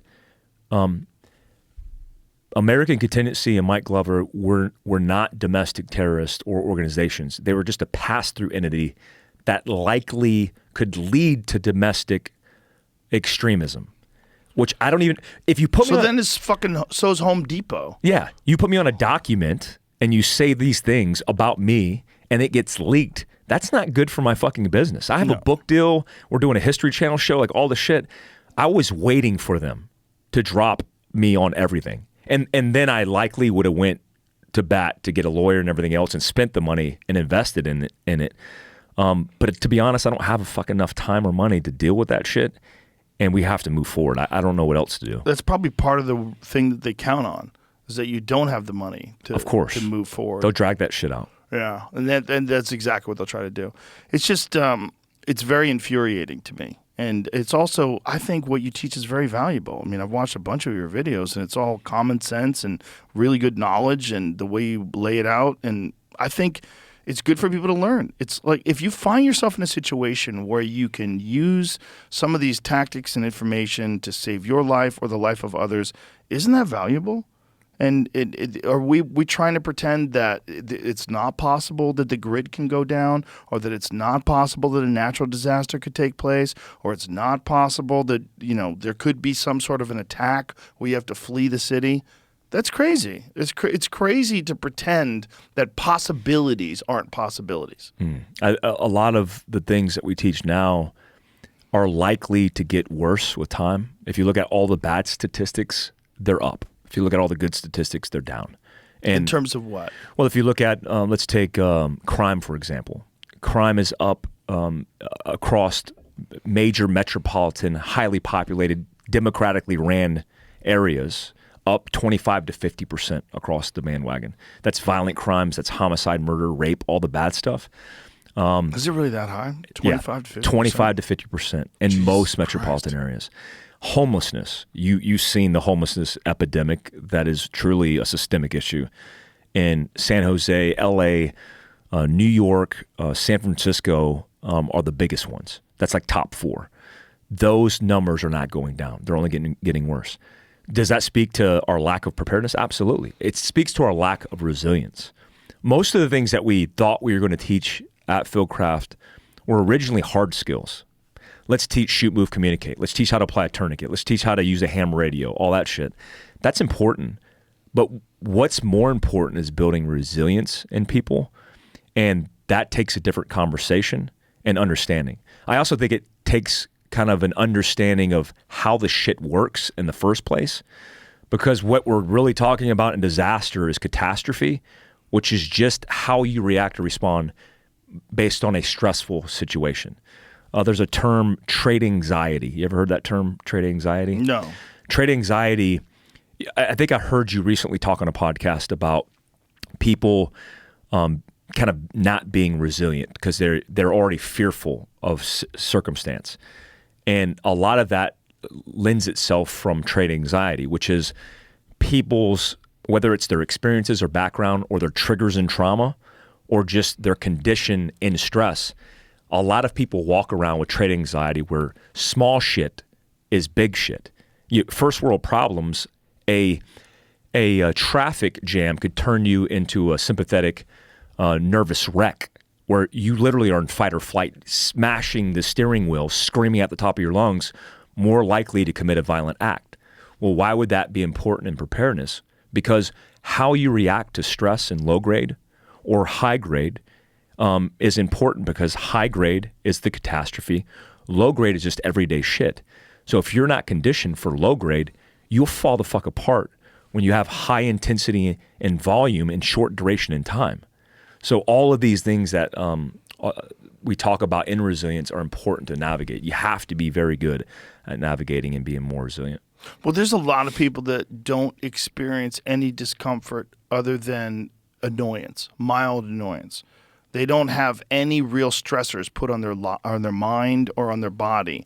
And so whenever something real comes up, they don't have any mitigation tools. They don't have any ability to overcome and adapt because they don't have to ever in their life. It's like it's completely atrophied. Yeah, I've studied this a lot, and not just the neuroscience behind it, but the application of how do we train it? How do we make people more resilient? And one of the things that's shocking to me, like you said, we live in a comfort crisis. 93% of Americans' lives are spent indoors, 93% on average. So 7% is spent outside. There's been multiple studies of looking at psychology, mental health, and the benefit of putting yourself out in nature. The book Comfort Crisis, Dopamine Nation are great books that talk about these kind of things. But that virtual reality that we spend on our cell phone is dumping all of our dopamine, and we don't have the desire to get out. We're not incentivized by our own chemistry because we live in an abundance in our society. Right. Feast and famine's a real fucking deal, right? Yeah. When you're famined, you're hungry and you go out and you want it. When I went to Ranger School as an 18-year-old, Ranger School was 70-something days when I went through. It was 2 months of simulated combat. You do 4 to 5, on average, 3 to 4 hours of sleep a day, and you eat 1 meal a day. And it simulates the stressors of combat, but you have to be able to operate in combat, right? You have to. It doesn't matter what you want. You have to be able to perform.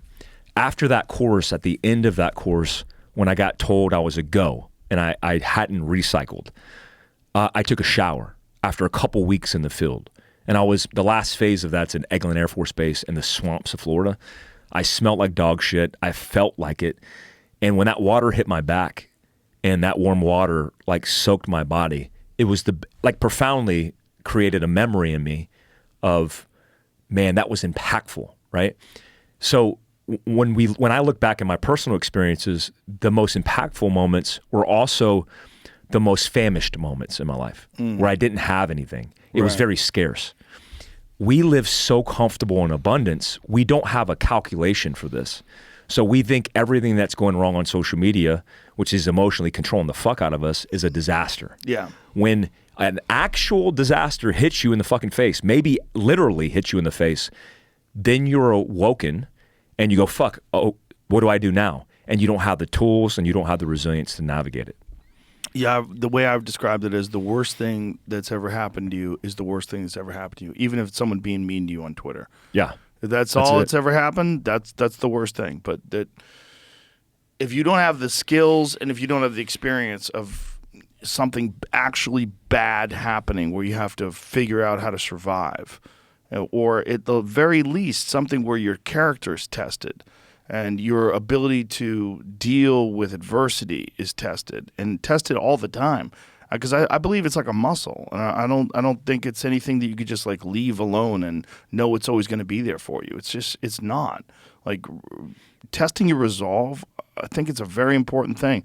That's one of the major benefits of exercise. I don't think it's just physical, because I think the physical benefits of exercise are undeniable. But one of the major ones is forcing yourself through discomfort, because there's a lot of people out there that don't do that, and when they're confronted by discomfort, they just don't know what it is. They don't know how to handle it. They like someone who works out all the time and is always just like jiu-jitsu guys. It's a great example because they're the calmest fucking people. And they're always getting strangled. They're always exhausted. They're always like pushing themselves through. So like normal, difficult shit is not that difficult because it's not as bad as some fucking strong-ass motherfucker on top of you trying to literally cut off your carotid artery. That's what's happening on a daily basis. And if you don't have anything like that in your life where it's like there's times when you're rolling, you go into class and you're like, oh boy, I'm going to get fucked up. Here we go. And you don't want to, but you do it, you get through it, you get a valuable lesson out of that, you get more resilient, and it keeps building upon that every day, a little bit stronger, a little bit more, and at least maintains a certain level of ability to overcome and adapt. Some people don't have any of that shit in their life. Every day is just spent either in a car, on a train, on the way to work, in front of the desk, at home, watching TV, go to sleep, wake up, do it again. And they're literally like a fucking human jelly donut. Mm-hmm. There's nothing going on there. They have no resilience. That's no way to live your life. I know it's like easier to do that than it is to seek discomfort and to seek stressors and to try to overcome and adapt and figure out a life where you've balanced out strength and calm. But it's valuable to do, and it can be done. It can be done by anybody. It doesn't matter who you are, where you're at in your life. You can make changes right now and go about it in a different way from here forward. Yeah, the number one thing that we teach people, like if you said, how do I become more resilient? It's exercise. Because a workout of the day where your body gets uncomfortable, it tells your mind you're going to die, essentially is what happens. Like, hey, stop doing what you're doing because you're going to die. Pushing through those barriers, those obstacles in your mind are going to make you more resilient. I do a stress shoot at the end of my classes. And a lot of people who technically train, and this correlates to fighting as well. Let me make the example, like you hitting a bag. Most people think punching a bag makes them a good fighter, or they'll virtue signal they're a good fighter because they punch a bag. So you say, you punch a bag, you look cool punching the bag, it feels cool, it looks cool, I must be good at fighting. And then you get on a mat or you get in a ring with a real person, and that's not how it works. It's the same thing with self-defense. A lot of people go to ranges. They shoot paper, they shoot steel, they fall in love with themselves. But they don't implement stress.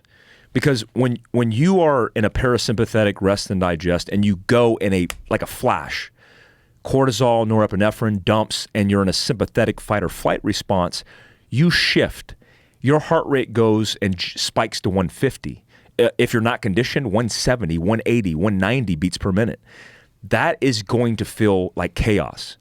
And at the end of my course where we learn technical skills, like how to do the thing, we do 5 minutes of calisthenics to get them to 150 beats per minute, because that's how long it takes, around 5 minutes of pushing and pulling, air squats, push-ups, jumping jacks, burpees, basic shit. When they get to 150, grown-ass men, 3 minutes into exercise, are moaning and groaning. Oh. And I'm like, nobody cares that you're moaning and groaning. Nobody fucking cares, because nobody's coming to save you. You need to start focusing on your breath and remembering what you're going to do. Do your mental model rehearsal for the execution of the part that we actually train. So when they get up at 150 beats per minute, they're supposed to, as a baseline, be 150. If you're out of shape, which most people are, 60% of our country is obese, then they're going to be at 170, 180, and they can't perform. And their technical proficiency falls apart.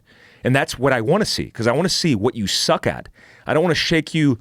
I don't want to tap you on the back, shake your hand, and say, you've accomplished everything, good job, and then you walk away. I want to identify your weakness. Often with physical exertion, getting pummeled on a jiu-jitsu mat, that's where our reality becomes real and we can navigate it. When I used to do active shooting training, people say, when are we going to do active shooting training?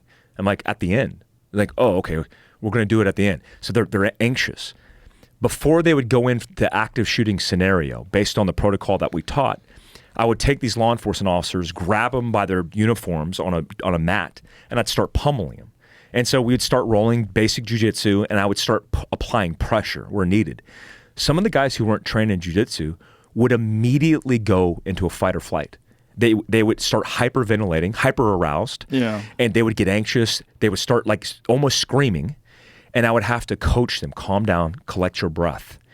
What they don't realize is if their systems aren't conditioned, their central nervous system isn't conditioned, if that happened for real in active shooting, they would be propelled into that scenario and not be able to act, kill the bad guy, save the good guy, go into harm's way, make rapid decisions under stress, be technically proficient because they are not conditioned for stress, especially physically. I mean, it's classic cases, Uvalde, how it unraveled. And this comfort crisis that we're living in is getting worse. I mean, most people that I know, they interact with their phones so much, they're losing touch and connection with reality, with their physical capability. And they'll virtue signal all day their technical proficiency, but it doesn't mean shit in an actual gunfight, like it doesn't mean anything in a physical confrontation. Yeah, if you have never experienced trying to perform at a very high level of arousal, when your heart's jacked and your adrenaline's pumping through your system, you really don't know what that's like. And it's a very difficult thing to do. You know, I was shocked when I started bow hunting. When you experience that moment when you shoot all these arrows and you're like, oh, I'm really good at shooting arrows.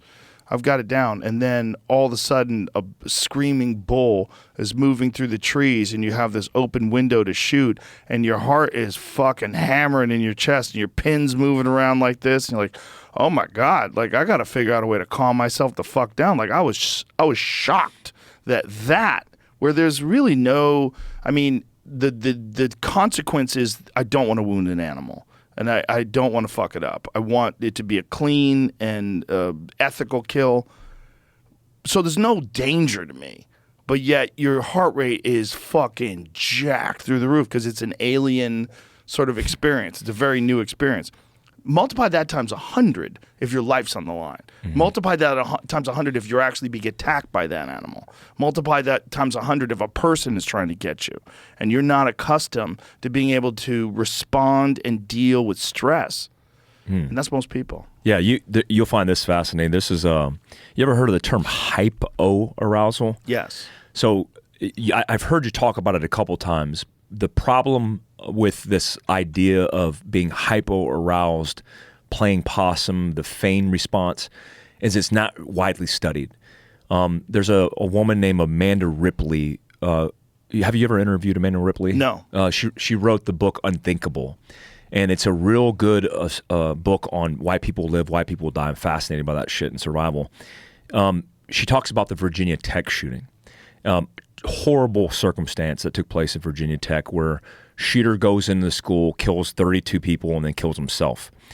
He goes classroom to classroom, shooting students like one at a time, at will, at random, shooting them in the head. Like 93% or more of the people he shot in the head. So he's just walking one by one. And this is on me too. This is something fucked up I used to do. I used to teach this course, warrior mindset. You know, this idea about, oh, we got to have a warrior fucking mindset. And when I taught it, I used to use Virginia Tech as an example. And I would say, when does it become real for you to get off your ass and fight for your life? Is it when the 10th student closest to the door gets popped in the fucking head by a semi-automatic pistol? Or is it the second person, the third person? Or maybe your friend, because friends sit together in classrooms. Was it your friend? Was it your friend that woke you up so you could fight for your life? Or was it when the Glock was put against the back of your head and then you went, oh, I need to fight, and then you got popped in it and it's too late, you're fucking dead? Why did nobody fight? And that's because I didn't know better. I was ignorant to the science. There is a response, as noted by Amanda Ripley and in different experiments, of the chicken. You take the chicken and you scare the shit out of it. you put its head on a table, like you're going to lob it off, and you pet it, it will freeze in paralysis, right? Hypoarousal, not to be confused with hyperarousal, is part of the parasympathetic nervous system, and it will shut your shit down. And what happened in Virginia Tech is there was a student, and one of the students in the classroom of 13 pretended to be dead. He said when the shooter came in, he heard gunshots, and he put himself in a situation physically where he looked like he was shot. And as the shooter bypassed him one at a time, he heard and was conscious to things, but he was frozen in place. He had paralysis. He said at one point he thought he was shot because he went to move and his legs didn't work. And he was aware, but he was frozen. The shooter left, reloaded, came back, bypassed him again, and continued to shoot. Everybody in that classroom got shot. 9 of the 13 got killed. And he survived. And when he talks about it in Reflection in the book Unthinkable, he says, when I went to move, my legs wouldn't work, and I thought I was shot, and I said to myself, this isn't so bad. And he came to terms with everything. There was no pain, there was no suffering. That's because he was hypoaroused. And sexual trauma victims, by the way, refer to this. They say, I couldn't fight, and I feel guilty because I should have fought. There's a statistic that was done on sexual assault victims where 10% claimed that they were in paralysis. What's unique about that situation is 10% is more than the percentage of people who fought. So a sympathetic response versus a parasympathetic response, which means in us, we have a mechanism to quit, to check the fuck out. What do you think that's for? They studied it, and they think, this is all speculation, like the possum effect, they think it is for the predator to assume the prey is tainted. Bacteria, virus, not good to eat. And it wouldn't be beneficial for a predator to eat prey that's fucked up, right? Really? Because if you're tainted and it eats you, it could mean the difference between survival for itself and its family, the cubs, the wolf pack. But does it have to have some natural selection aspect to it, or could it just be just overwhelming stimuli and the inability to handle it, so everything just shuts down? Well, it's both, because the unique thing about human beings is we have, we're parallel primates, right? We go through a situation, like let's say we're walking down a trail and I see a snake. If I see a snake on the ground, I jump back because oh shit, it's a snake. Well, why did I jump back? Learned behavior. Maybe it was genetically imprinted. Maybe my dad taught me. Maybe I just didn't want to die and my central nervous system activated. The difference is animals do that, except when animals do it, they jump and they navigate it, right? It's very primal for them. When we do it, we jump back and then we stare at the fucking snake and we go, dude, I don't want to fucking die. I got kids at home. I don't want to fucking die. If I die, tell my wife I love them. Like, dude, that's a gardener snake. You're good. You're not going to die. Like, oh, okay, cool, right? And you move on. Well, we have this fear of impending doom, and we have this emotional mechanism where we try to create the narrative and contemplation and understanding these things. Because we can figure out like what could go wrong. We could figure out the courses of action that could lead to the bad outcome or the good outcome. So here's what I think is unique in teaching resilience. So in combat, it's funny because Amanda Ripley talks about this and asking people in law enforcement and military, have they experienced this?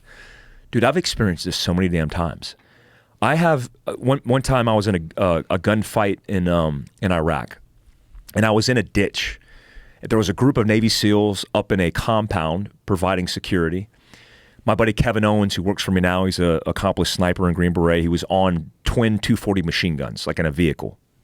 I was in this ditch, and we were looking for improvised explosive devices, like caches, whatever's going to be in a ditch, bad guys. And I have night vision and an infrared laser. And I'm shining it in this ditch. And the Iraqi, who's the tier 1 Iraqi counterterrorism force guy, super squared away guys, he shines his white light in the ditch. And when he does that, a PKM machine gun opens up on my position. So 7.62 by 54 rimmed, ga, ga, ga, ga, ga, and it's firing at us, and tracers go over our heads.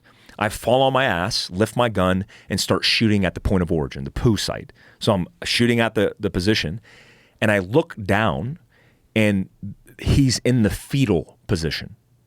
And I'm like, dude, get the fuck up. And I hit him. And I know this dude. I've trained with this dude. And he's in the fetal, and he's frozen in place. I'm like, get the fuck up, get up. And he won't move.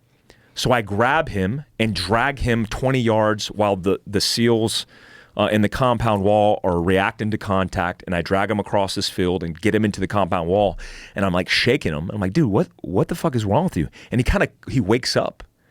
And one of the problems in the mechanism of being hypoaroused is opiates are pushed into your system to disassociate the trauma.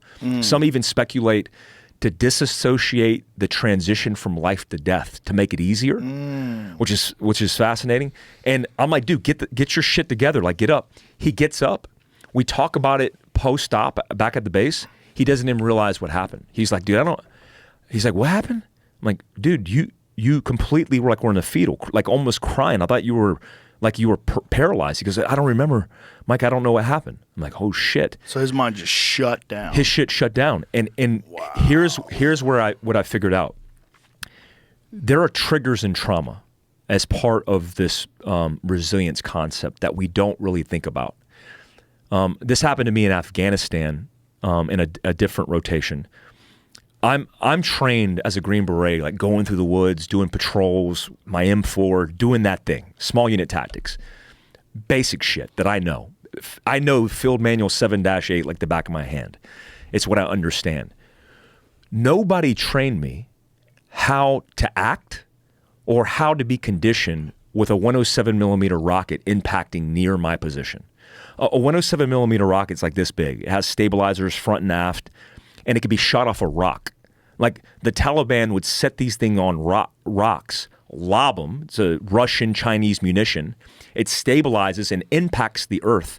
It sounds like a fucking freight train. It's like, boosh. And when it hits the ground, everything 25 meters in front of it dies. It has a 25 meter kill radius.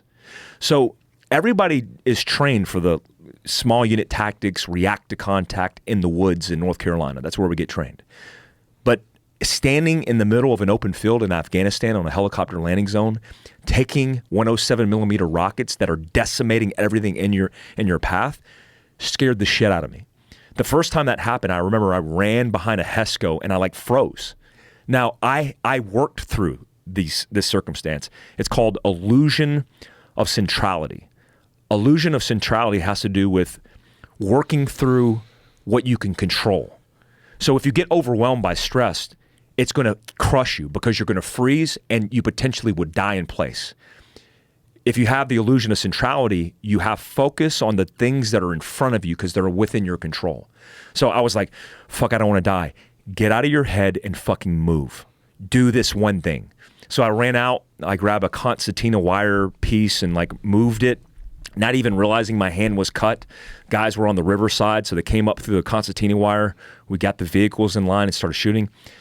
At that point, there were some of our guys that were hiding under vehicles. Americans, trained for combat, a combat experience, that were frozen in place. Why? Because they had some fucking activated trigger in their trauma that hit that band, that call it a buffer zone, between being resilient and quitting. And it breached that, and they fucking quit. So you could be a trained operator.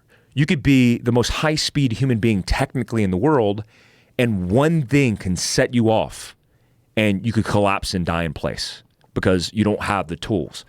The reason I'm saying that is because people, if they understand that, will train more. They'll expose themselves to their vulnerabilities and weakness more, including jujitsu, going camping, going hunting, being more resilient by exposing yourself. And they'll do everything they can to create distance between that band of resilience and the band of where they fall the fuck apart. Did they give you any mental tools in terms of things to concentrate, ways to think, ways to keep your mind inside a controllable parameter so that you can operate under heavy stress, or at least it'll help you operate under heavy stress?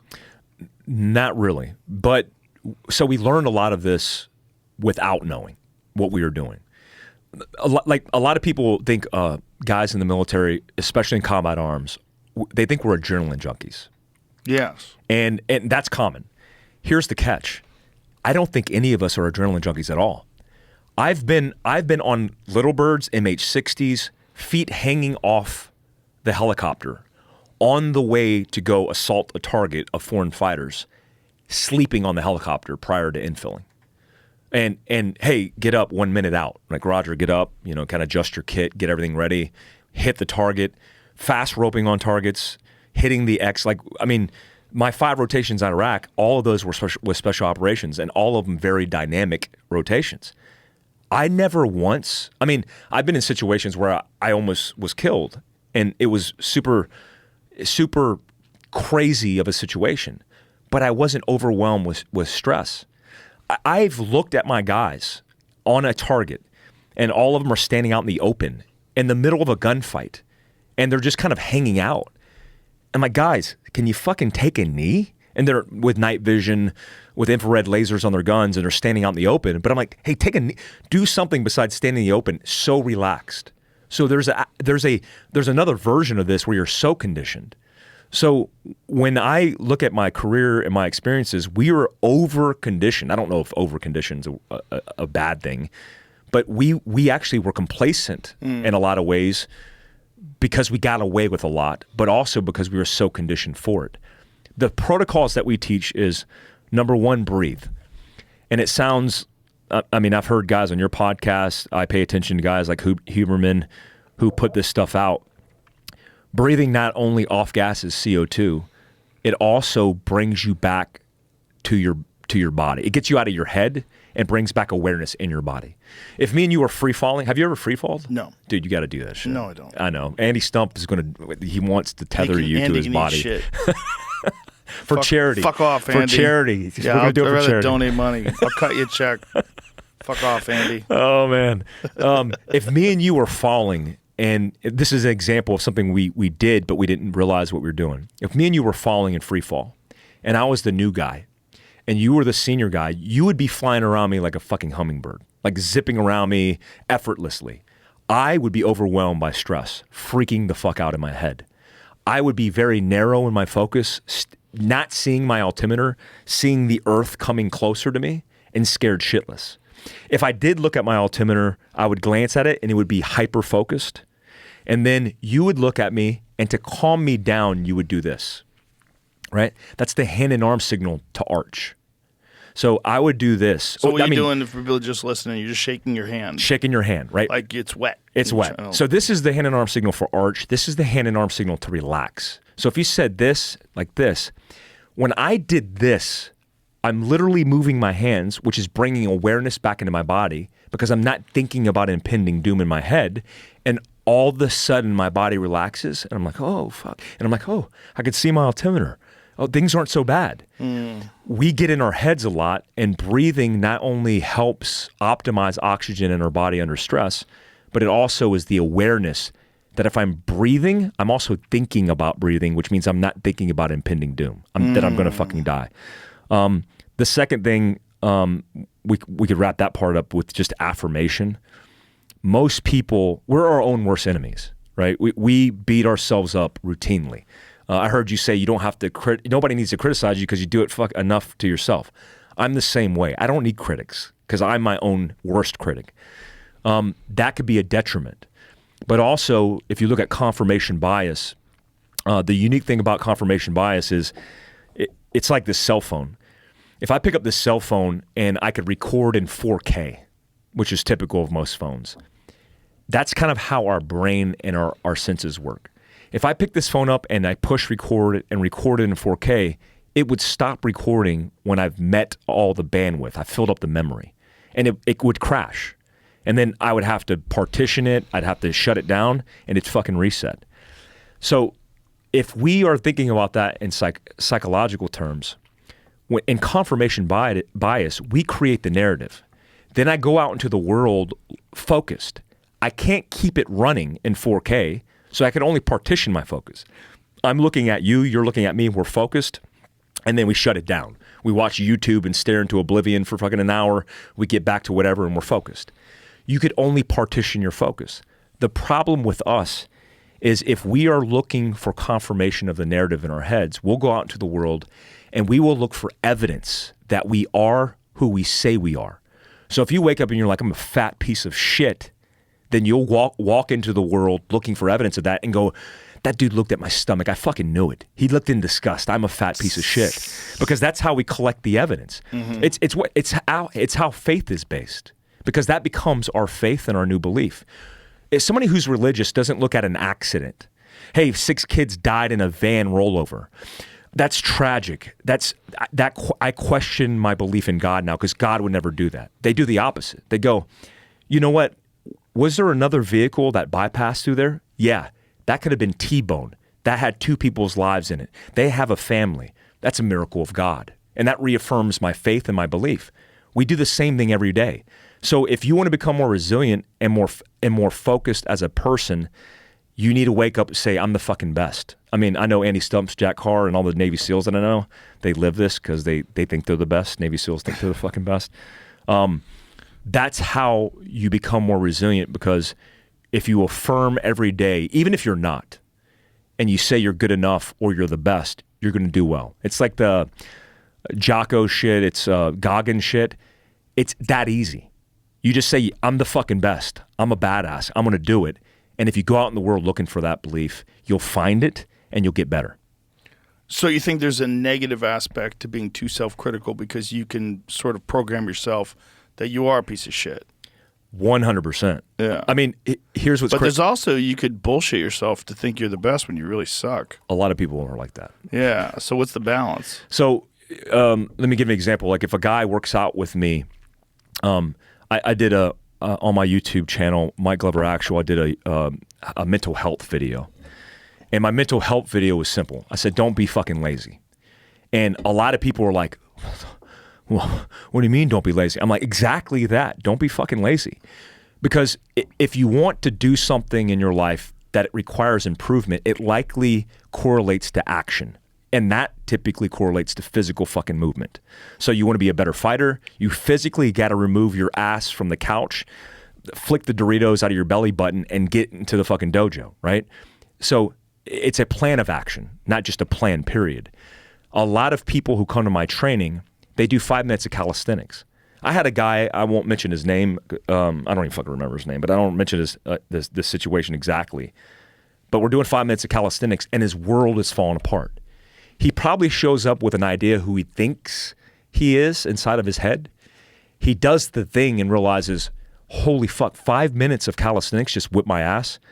Maybe I need to prioritize my hierarchy of needs and skills. So I see a lot of guys on social media talking about how they're the best shooters on the planet and they're fucking fat. So if you think being better prepared is focused on being fat and shooting cool, you're not going to survive. You're going to be the first to fucking go, right? So we need to strike the balance. Most people, unless they have the awareness because they're exposed to the weakness, won't do it. And that's why I encourage people, go to your local dojo, get pummeled by, I'm 240 pounds. I have 160-pound kids. Chad Robichaux's son fucking pretzel rolled me a couple years ago. It folded my neck, actually put me in a hurt locker, folded me in half. And I'm like, I need to go on a sabbatical and become better. Because when I come back and fight him again, I'm going to pummel this kid to death. We need that kind of exposure in our life. You definitely need something that gives you a reality check because there's a lot of delusional people. Do you see that from hunting? When you go hunting, I assume a lot of it, the addiction of it has to do with the process and the experience, right? Well, there's a lot going on with hunting. I mean, it's very primal. It's also the enjoyment of being in the wilderness. That's a big one for me because for someone whose life is so much stimuli, there's so much going on, so many things to concentrate on. When you're out there, there's only one thing to concentrate on. Left foot, right foot, check your wind, look around. You're hunting. You're concentrating on hunting. You're concentrating on making sure you don't stumble into a fucking mountain lion because they are out there and we have seen them. but you're also concentrating on, you have this very one singular task: find an elk, get downwind, sneak up on him, put an arrow in his vitals. That's it. That's it. And everything else is secondary. All the bullshit in your life is secondary. There's that. And then there's also, to me, I love the meat. I love the self-sustaining aspect of it, that you're out there getting your own food. I love everything about it. But it's also, I gravitate towards difficult things. I've always gravitated towards challenges. I think it's very important for you. I think it's what's made me more resilient. It's made me more inquisitive. It's made me more self-analytical. Like, you find out more about yourself by challenging yourself, and you can have these delusional ideas of what you're capable of or who you are. You know, you think you're the fucking man, and then you get your ass handed to you, and you go, "Oh, I'm not even close to the man. Like, I don't even know the man. Like, I need to become better." And then you just keep showing up, just keep doing it, and it's this constant grind. And one day you can look back and go, "Oh, look at that! I'm a black belt now. Crazy. I used to suck." It's badass. That's how it is with hunting. That's what it is with stand-up comedy. I guess it's that way with podcasting. I think it's that way with anything difficult. And I think difficult things are important to do. You know, I enjoy watching TV and relaxing and hanging out with my wife and kids. I enjoy it. Yeah. I enjoy vacations. I enjoy it. I've figured out how to do that. For the longest time, I couldn't. Because for the longest time, I was just grind. Everything Same. was just keep grinding. You know, I don't want to, if I had to like take a day off, I was like, this is bullshit. I should be grinding. But now I've figured out a way that I realize that downtime is actually good for my grind. It actually helps reinvigorate my purpose, my enthusiasm, my tenacity. As long as I don't get sloppy, as long as you just realize what you're doing, this is just use it as a rest and recovery time. And it's good to reignite your enthusiasm for things. Some people don't do that, though. Some people, for whatever fucking reason, they just want to live in this delusional bubble. And you know those people. They're hard to talk to because they're just full of shit. They're always, all their stories are they're the fucking man and they're the best. And it's like, man, you're going to fall. And you know those people are going to fall apart if some shit happens because they really don't know what it's like to be stressed. They really don't know what it's like to be tested. And I think it's, you know, what you were saying about that shower that you took. I've had similar experiences, and I had this one time when we were, me and Brian Callen were hunting with Steve Ranella in Montana, and we were there, and it was in October. It was freezing cold. Like, we're camping. It's like 9 degrees outside, and we're there for a week, and then we checked into this shitty-ass hotel in Billings, and they had hot water, and, you know, just shitty hotel, like bullshit shower curtain and turned on the water. It was the happiest I'd ever been in my life. Just in this shitty shower, this shitty hotel room with fake wood paneling on the walls, just the best shower ever. Just soap and water. Like, I fucking stunk like a cadaver's asshole. Oh, but it was awesome. amazing. Just washing yourself off and just the luxury of hot water, which is an everyday thing. I don't think about it at all when I get in the shower. I just get in. It's nothing. It doesn't. There's almost no pleasure to it. It's like, oh, this is kind of warm. It's nice. But this euphoric thing only comes to you after 7 days of camping in the freezing cold. Some scarcity. Yeah, that's you need that. You need difficult shit. As much as people don't like to experience it, you need it because it will make your sunny days brighter. You need rain. It's one of the things I think fucks up people about living in LA. It's sunny every day. You can't appreciate what it's like to be in a fucking bad storm because it never happens. 100%. I this feast, famine, scarcity, abundance, this cycle of life. People, if they just tune themselves into that, I think it's beneficial. I just set up it's called rewilding. I have a rewilding course, and it's a 72-hour course where we create scarcity. And I have people show up, and through this experience training, they lose their shoes. They actually have to ground themselves to earth. We have fireside chats, like we actually talk to each other interpersonally in front of each other. We tell our vulnerabilities to each other. Some woo-woo shit of just getting back to basics, like basic primal shit. I have an interesting analogy on this topic. especially as it refers to like hunting and trauma. Native American culture, this is not mine. Tom Spooner of Warrior Heart taught me this, and they do this as a part of their tradition in helping veterans kind of unfuck their lives. I mean, most of these guys are addicted to something, and they need comprehensive inpatient care. One of the things Native Americans used to do when they came back from battle, a warrior would get in front of the tribe, fireside, and communicate the things that took place. And if this cup of water was an example of my capacity for trauma, then how much trauma can I hold before it spills? And what's the consequence of spilling? Is it mental health? Is it I'm not as good as a warrior as I could be? What happens? Well, in Native American culture, a warrior that comes back is sharing the burden. So everybody's got a cup, all the women, all the kids, the braves, and I'm pouring a little bit of that trauma into their cup. When Americans get back from war, when Americans get through trauma, how do they share that burden? They don't. They keep it in their fucking heads. And so they fall apart because they have nobody to share that burden with, which is one of the reasons why I think podcasts are so important. When you hold something in your head that you have no explanation for, your mind creates taxing and burden assumptions, opinions that are not healthy. When you talk out loud about it and you get perspective from another human being, you have a way to weigh this, but we also are sharing the burden. I mean, me and fucking Andy Stump talked on a podcast on Cleared Hot about killing kids in combat, where we actually had to take what we thought, I mean, it's hard to gauge the age, a younger man's life in the heat of combat that picked up an AK-47. I mean, me and Kevin Owens standing on a rooftop, he winds up shooting him while he's running towards a checkpoint. We gave him warning shots. We gave all these tactics to mitigate risk to his life. But at the end of the day, he punched the ticket. And it was either our guys at the checkpoint or we could live with that burden for the rest of our lives. And we did it. We had to do what we had to do. Now, if I had that in my head, how would that weigh on me? I fucking killed a kid, man. I fucked up. I fucking killed a kid. But the reality is I was propelled into war. And when me and Andy talked about it, it felt fucking good.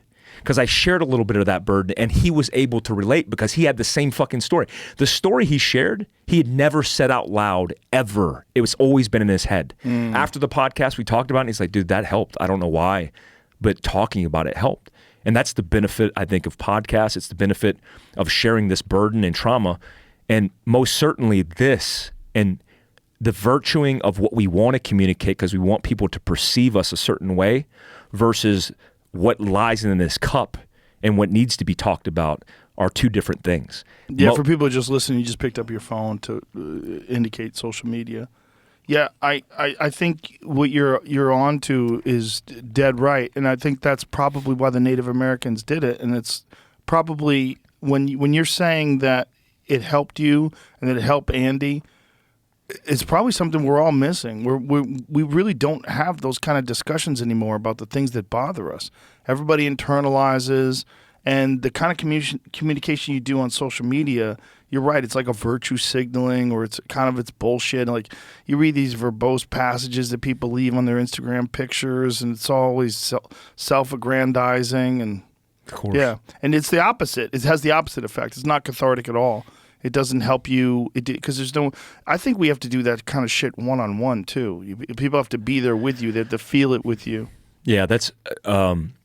I've realized that over time, podcasting myself. I host Black Rifles podcast, and we fly guys in, and some of these guys want to do it online or virtually. Yeah. And it's never the same. It's never the same. It's never the same. I need the intimacy of talking to somebody in person. I really figured that out big time during the pandemic. There was a point in time where, a lot of people were very apprehensive about doing the podcast, and I was like, okay, that's fine, but this is the only way we're going to do it. Either you do it this way or you don't, you can be on it a couple of years when the dust settles. But, I can't. It's not, first of all, I'm not going to stop talking to people. and we're just going to take as many precautions as we can, especially once we realize what it actually was. Because in the beginning, everybody thought everyone was going to die. And then once it got to this point where, like, I know enough people that have gotten it, and I don't think it's that bad. I think there's ways to mitigate these risks, and we start testing every day. But there were still a lot of people that didn't want to do it. They're like, I can only do it remotely. I'm like, well, see you in a couple of years. I don't know what to tell you. I have to be in front of you. We're not really going to do a podcast unless you're right here. Because the ones that I did online, I did a few of those Zoom ones. Like, people, they're not connecting with you. There's a delay. Yeah, it sucks. It's all fucked up. It sucks. And sometimes people do them without headphones on, which is even worse. Because they can't hear when you're talking, because they only hear when they're talking, because the microphone kind of cuts out the other volume. Yeah. It sucks. Well, as my company developed and we started doing more and more, I kind of realized it's not about preparedness as much as it is about community. And when I started seeing people come together, like I would do a preparedness seminar. I'm doing one at Andy's place, his Black Rifle, next month. When you get 120 people in the room and they hear you talk about the thing, and then they network and people start talking, it's what they're missing. Yeah. And like I just ran a resilience rendezvous. It's a resilience. We have this experience thing. The Resilience Rendezvous was, we had Brian Peters, an NFL pro football player who came in, did cold plunge, hot sauna. We talked about breath work, all that stuff. We did a resilience block with me. We bring in all these experts, these two ultra marathoners. And these are hard skills. These are things they're learning as tactics. What I've reflected on that experience with these students is it wasn't even about that as the benefit as much as it was what we call breaking bread. Sitting around, I hired a chef from Park City, Chef Courtney, John Courtney, and he's doing these classes on cooking elk, cooking venison, food preparation. And then we share that meal together. We break bread and we're having conversations about our families and our kids. And that's when we found profound purpose and built resilience in each other. So walking away going, that's the reset button we all need. Yeah. It's like pulling the Nintendo cartridge out of the Nintendo and blowing all the dust out and putting the shit back in. You get a reset. And most people, because they're so tethered to this fucking phone, they're not doing that, which is leading to a mental health crisis, which mental health crisis and statistics isn't just the things we see, the 1 in 5 is diagnosed. It's the shit we're not paying attention to. The fentanyl systemic issue isn't just fentanyl. That's a mental health crisis. 110,000 people in 2022, 107,000 in 2021, and then broke an exponential record from 20 to 21. That's not just drugs. That's people missing purpose, missing connection, and falling the fuck apart. Homelessness, crime, all these things could be attributed to that. Absolutely. And I think you nailed it when you said that one of the things you're doing with this preparedness things, you're building a tribe. And you're providing community for people, which is so essential. It's so essential. It's missing from most people's lives. And a lot of people have some form of it with whatever their occupation is. But a lot of times that's kind of a bullshit form. Yeah, it is. You're wearing bullshit clothes and you're talking a bullshit language, and it's not satisfying. It's also you're not going through the sort of real live things that I think the human mind is conditioned to overwhelm or to overcome and adapt to. I think those things are like inherent to the human condition, and it's a part of being an adult human being, is to have those skills and then the ability to get through difficult things together. You bond through that. And I think without that bond, without that camaraderie and that community, people feel very lost. And I think it's a big part of what's wrong with our culture today. And if someone can sign up for something like your course or Tim Kennedy's course or jiu-jitsu class or fucking anything, just do something where you get together with like-minded people and you struggle together, you overcome together, you do stuff together, you communicate about the lessons that you've learned through those things and what it's meant to you and how it's improved your life. It's gigantic, and it's the difference between the people that have that in their life and the people that don't have it in their life. It's so huge. It's an untold aspect of being a person. Yeah. Sebastian Younger, his book Tribe talks a lot about these issues in society. Yeah. I found it very interesting that we bought into the idea that social media was going to bring us together. Yeah. And certainly it has its benefits and it does some good things, but that's for people who have discipline, who have control. Mm-hmm. This dude I follow on YouTube named, you ever heard of the dude Hamza? Yeah. He does this video on these kids addicted to porn. If you as he outlines and put in my narrative in it, if you think about it, a kid who goes on a porn site and has access to unlimited women, it's virtual, but chemically, that's what's happening as a process. Right. So what incentive does he have after being with all these women in a virtual reality? Does he have to keep himself in shape, to be squared away, to be, I don't know, worthy of the woman in real life, right? So all the chemistry we're losing through the phone because it's a virtual reality de-incentivizes us to get up off our ass to do things to be good in real reality. So if you go to the gym, why do you go to the gym? I went to the gym because I wanted to be the best military asset I could be, but I wanted to be attractive to women. But if you are jerking off constantly off your phone, then how the fuck are you going to do that chemically? You have no incentive. You have no incentive. You're like, I'm a rock star. And so that's the problem. I had an ex-girlfriend tell me once, she said, I have thousands of friends. I said, you have like a couple friends. What are you talking about? Well, I have a large following and these people are my friends. Oh, those Christ. People are your fucking following. They're not your friends. They're people that you have a loose connection with digitally. That's it. Yeah, they're an idea impression. That those are your friends. I mean, maybe some of them can become your friends. I mean, maybe you have like-minded people that follow you and you could get together with those folks in real life and become friends. Yeah. But those aren't your fucking those friends. Those are your fucking friends. Yeah, it's so alien and it's so it's such a part of everyone's life. And we don't know how to manage it, and it's all new. So there's no real guidelines. There's only people that have fucked it up, or psychologists, or people that really understand human behavior that have looked at it and say, hey, here's all the pitfalls in really being connected to this on a daily basis. But I know some really intelligent people whose lives have fallen apart because they spend too much time reading comments on Twitter and getting in arguments with people and dealing with nonsense and creating problems for themselves and getting involved in these back and forths that just like they're constantly checking to see what other people have to say about it. Like, what are you doing, man? You're giving yourself a weight to carry. That's an unnecessary weight that doesn't make you stronger. Yeah. It's like there's nothing good about that. Nothing. Yeah, nothing good about that. I'm interested to see how it pans out over the course of another generation because my kids, I have twins, a boy and a girl, and how old are they? 3. 3 years, 5 months. And my son, he can navigate a phone. Oh, yeah. Like wild, with right? his fat fingers, just like lumping through it. And just crazy. And he's so in tune with it, but he sees daddy doing it. He sees daddy picking up his phone.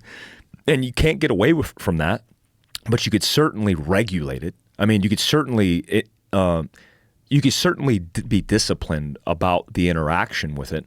But at the end of the day, they have to have the discipline in themselves to be able to do that, right? Because one day it's just going to be them. And the same thing, I know friends, former employees, people whose lives have come apart, unraveled because of social media, sliding into DMs, consumed with it 5 hours a day. Like, what the fuck are you doing? Yeah. And people. So here's what I've recognized too. I don't have an addictive personality. I've never been addicted to anything. Like I like whiskey when I like whiskey, but I don't drink it every night. I've never been addicted really to anything. And I see people who I know who have addictive personalities, their new addiction is social media. Mm-hmm. And so they can't put it down because it's the drug. It's the dopamine they need. They fiend for it. Well, they don't have good control of their consciousness. They don't have good control of their intention and their mindset. It's a real problem with people because the thing that's compelling to them, they can't avoid. The thing that's compelling is what are people saying? What are they doing? What are they commenting? What are they posting? I got to read it. I got to respond. I got to go back and forth. I have to have the best response. I have to this. I have to that.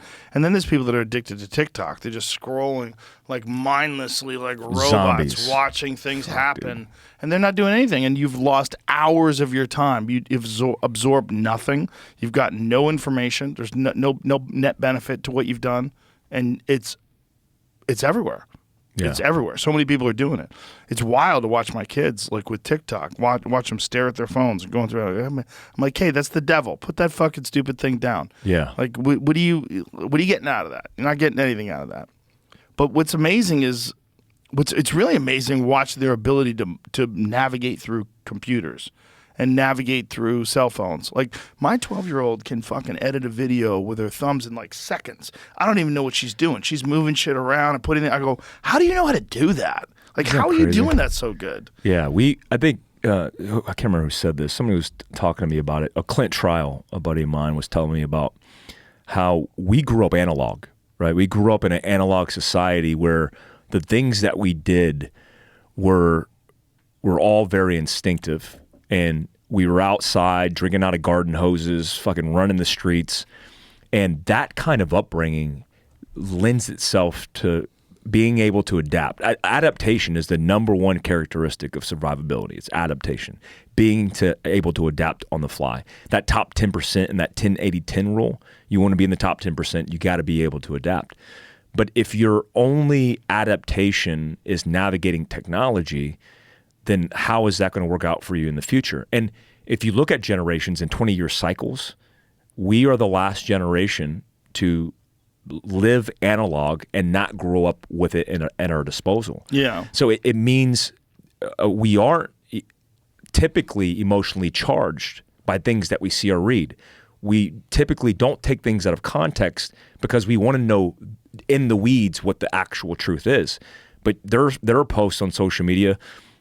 This dude, Sean King, and I don't know if that's going to work out for me calling him out on a podcast, but Sean King, everything I've seen about what he puts out in the BLM movement was being charged with emotionally getting people to go to essentially war in the streets and protest. And those protests turned into something more violent. And that is a problem. When you have a mass of people who are following the herd and you just take something they wrote and it's potentially taken out of context, like hit the streets and burn it down. Maybe you didn't mean literally burn it down, but they're literally burning it down. I mean, the mayor of Atlanta, Georgia, who's African-American, who was like, you guys are burning down the city and 50% of the businesses in the city are black. Why are you doing this? And that's my fear for the future of this, especially leading up to the next election cycle, because we are in a world of hurt. The country is getting more divisive, but it's also we're becoming more and more puppets of the algorithm, and people don't get it, and they're not awakening. And I'm afraid when it comes to suppressing the voices that are being moderate and reasonable, like mine, like yours, what does that look like when you're 6 months out from an election? And then the only voices amplified are the voices that are inciting violence in the streets. I was suppressed because I'm telling people, protect your family, be better prepared. And other voices were amplified that were saying, hit the streets and burn it down. Well, there was a narrative that was being discussed that you would hear, especially amongst left-wing media. There was a narrative of white supremacy, militias. I mean, Biden at one point in time said white supremacy is the biggest threat that we have in our country. I'm like, what? Where is it? What are you talking about? Yes, sure. There's white supremacy. There's morons in every fucking racial group, every ethnic group, every economic group. There's morons everywhere. There's idiots everywhere. There's all sorts of problems in this country. But to say that that's our number one problem, dude, we got a lot of fucking problems. We got a lot of problems. One of the problems is our fucking government. We have giant problems of people that are absolutely full of shit that are running this country. we have problems with algorithms, but we also have problems with bad actors that are utilizing social media with troll accounts. I'm sure we're doing it over here, but most certainly it's being done to us by Russia, by China, by Iran. I'm sure there's many, many countries that have fake accounts that are constantly engaging with people and pushing narratives to more and more extreme levels to minimize our faith in democracy, to get us to hate each other, to keep us at each other's throats. And that's one of the things that they do to keep America weak, keep us distracted. And it's not just the government that's doing that. It's other governments that are doing that. It's special interest groups that are doing that. I'm sure it's both parties are involved in this. And if you're online and you're engaging in this shit, you're susceptible. Yeah, it's the algorithm, but it's also fucking calculated. It's human beings that are they've recognized this has an influence on people, and they're utilizing it because it's a political tool. Because it's a tool for getting their agenda through. And if part of that tool is to demonize someone who's preparing for a potential disaster, and by saying that you're going to equate that to white supremacy or hate or militia, it's fucking madness. And the fact there's no recourse, you can't do anything about it, and that Shopify still stands by their action. Yeah. Like, you guys are out of your fucking minds. Like, that doesn't make any sense. And it's going to make people very reluctant, very hesitant to use your platform. Because I don't want to use it now. If I hear that you guys are, like, when I've heard that PayPal was going to take $2,500. What was like the fine that they were going to have, Jamie, for disinformation? What they term disinformation, they were going to fine you. You're just going to steal your money? Yeah. Like, what are you going to do with it? And who the fuck are you to say what's misinformation and disinformation? The fact checkers? Those fucking fact checkers are wrong all the time. Yeah. They're biased all the time. Yeah. PayPal is also a company that froze our account with $60,000. They returned that account, the funds in that account, but they kicked us off the platform as well. PayPal eliminated us. For what? PayPal's misinformation fine sparks backlash. So here it was. Platform user agreement is rarely an attention-drawing document. However, early this October, PayPal ignited online discussion with its newest policy. What attracted criticism was an unusual provision stating that the company would fine its customers an astounding $2,500 in damages for spreading misinformation. The provision prohibits customers from using PayPal services for activities identified by it as sending, posting, or publication of any messages, content, or materials promoting misinformation. Well, the problem with that is what they used to call misinformation now gets discussed openly as being truth. Like the lab leak hypothesis when it comes to COVID. There's like fucking tons of accredited scientists that are saying this is most likely a genetically altered, some sort of a virus that's been manipulated in a laboratory. It's much more likely that it came out of that laboratory, which just so happens to be in the exact area where the fucking virus emerged. Maybe it's not misinformation. But if PayPal decides that it is, because at one point in time the government was promoting that it was misinformation, the NIH was saying that it was, and I'm sure you saw when Rand Paul was grilling Fauci on whether or not they did do a gain-of-function research and whether or not they funded it, and he's like playing all these words with playing all these games with words and with truth. You could get fined. You can get removed from the platform. Yeah, the big problem is most of these companies aren't just companies; they're entities and action arms for a political agenda. So if you have a company that's ran by a hedge fund, a venture capitalist, somebody who has massive influence, the Soros play, you have these companies that are changing language, narrative, and doing whatever they want. PayPal literally is taking accounts and they go, we don't like what you're putting out. We don't like the trade. It's a risk to us. We're freezing your account. They did this to me when. What did they say to you? If they're gonna freeze your $60,000 and they're gonna remove you from the platform, you can't use PayPal anymore. What are they saying? They said that the actions go against and violate their policy, and they didn't tell me what the policy was. So what it was when that was put out, and it was whether it was FBI telling Facebook and then put a blast to all these companies, the Shopify.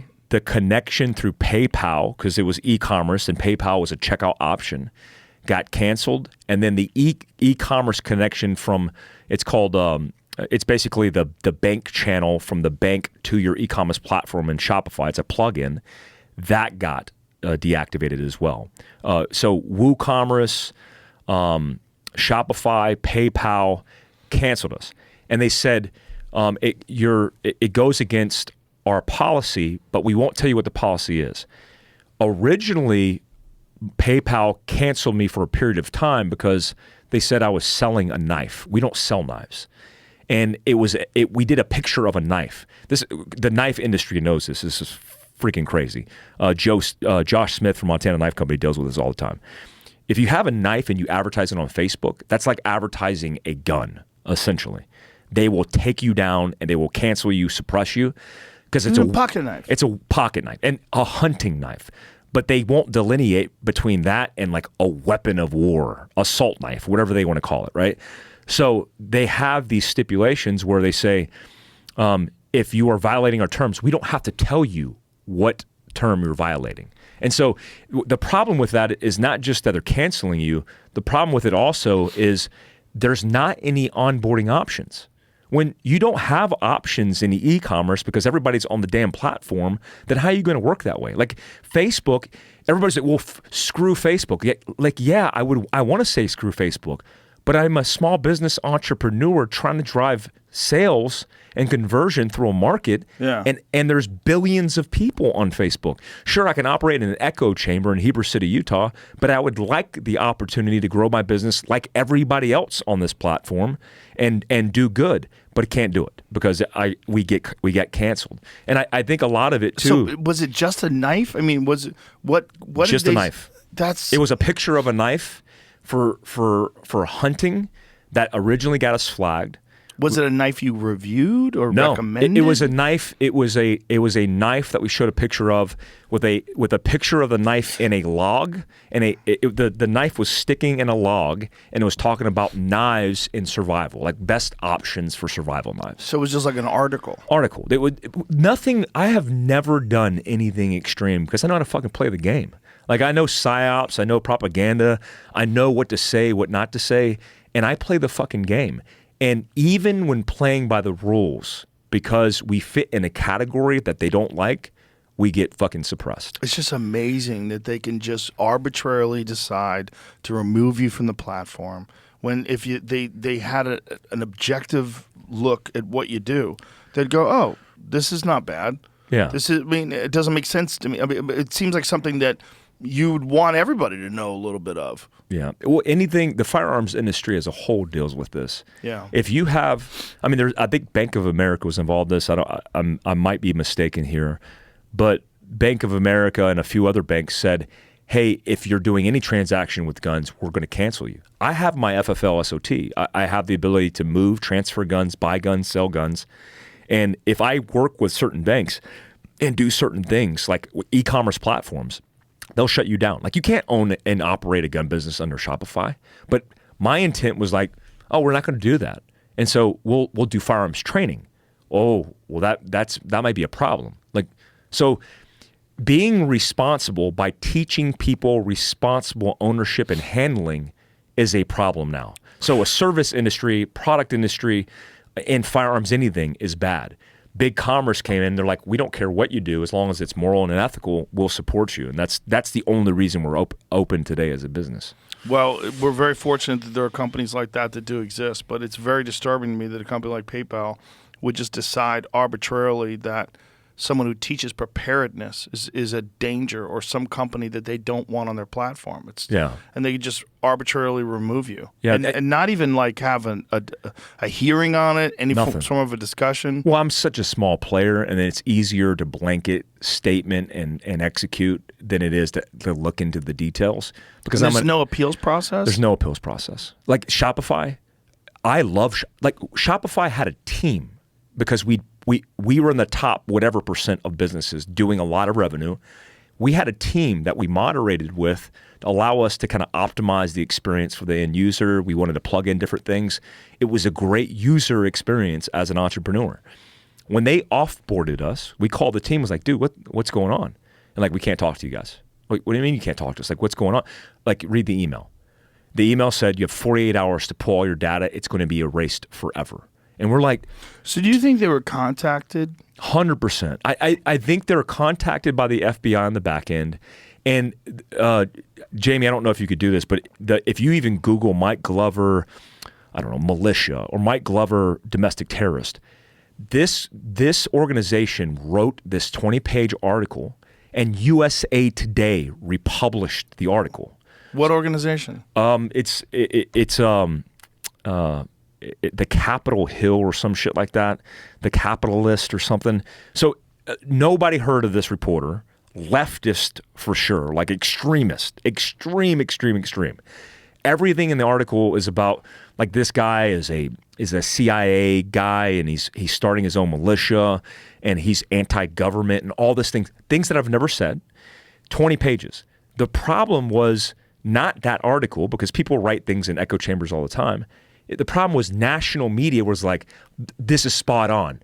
Let's blow this up. So they took the article, they republished using it. that as proof without proof. Without proof. So someone could just make these negative assertions about you. Yep.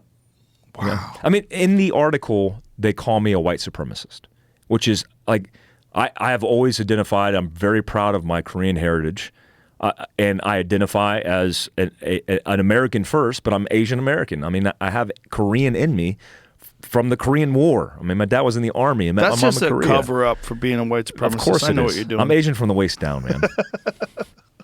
Did you find the article? It's the Capitol, whatever. They might have took it down. That would be interesting if it's not up. That would be interesting if it's already the damage is Mike- done and then just remove it. Like Mike Glover, CIA cuck or something like that.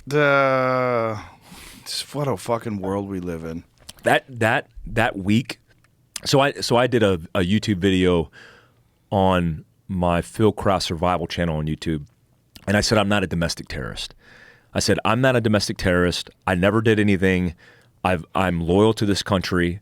I serve this country honorably, and I have every means to do good in this world, and I'm going to do that. Nobody has to worry about anything. Like I'm basically getting ahead of it in PR because this shit, everybody's hitting me up like, oh shit, and I'm afraid we're going to lose business because of this. So I put this out into the world, and in the YouTube video, I said I've even worked with FBI, and I said that because I'm like I've cooperated. Like American Contingency had some nut job take a picture of an FBI guy's ID or business card. And when he did that, I was like, well, I have this girl named Heather who's a former West Pointer intelligence officer background, super squared away. I said to Heather, what do I do? What do I need to do here? She goes, you need to at least at a minimum write an email to the FBI agent, because he got a picture on it, that his information was posted on a public forum on AmericanContingency.com, and nothing was done, but that picture was taken down, and we need to report that. So we did that. That was the level of my cooperation. So on one side, I have people calling me a domestic terrorist.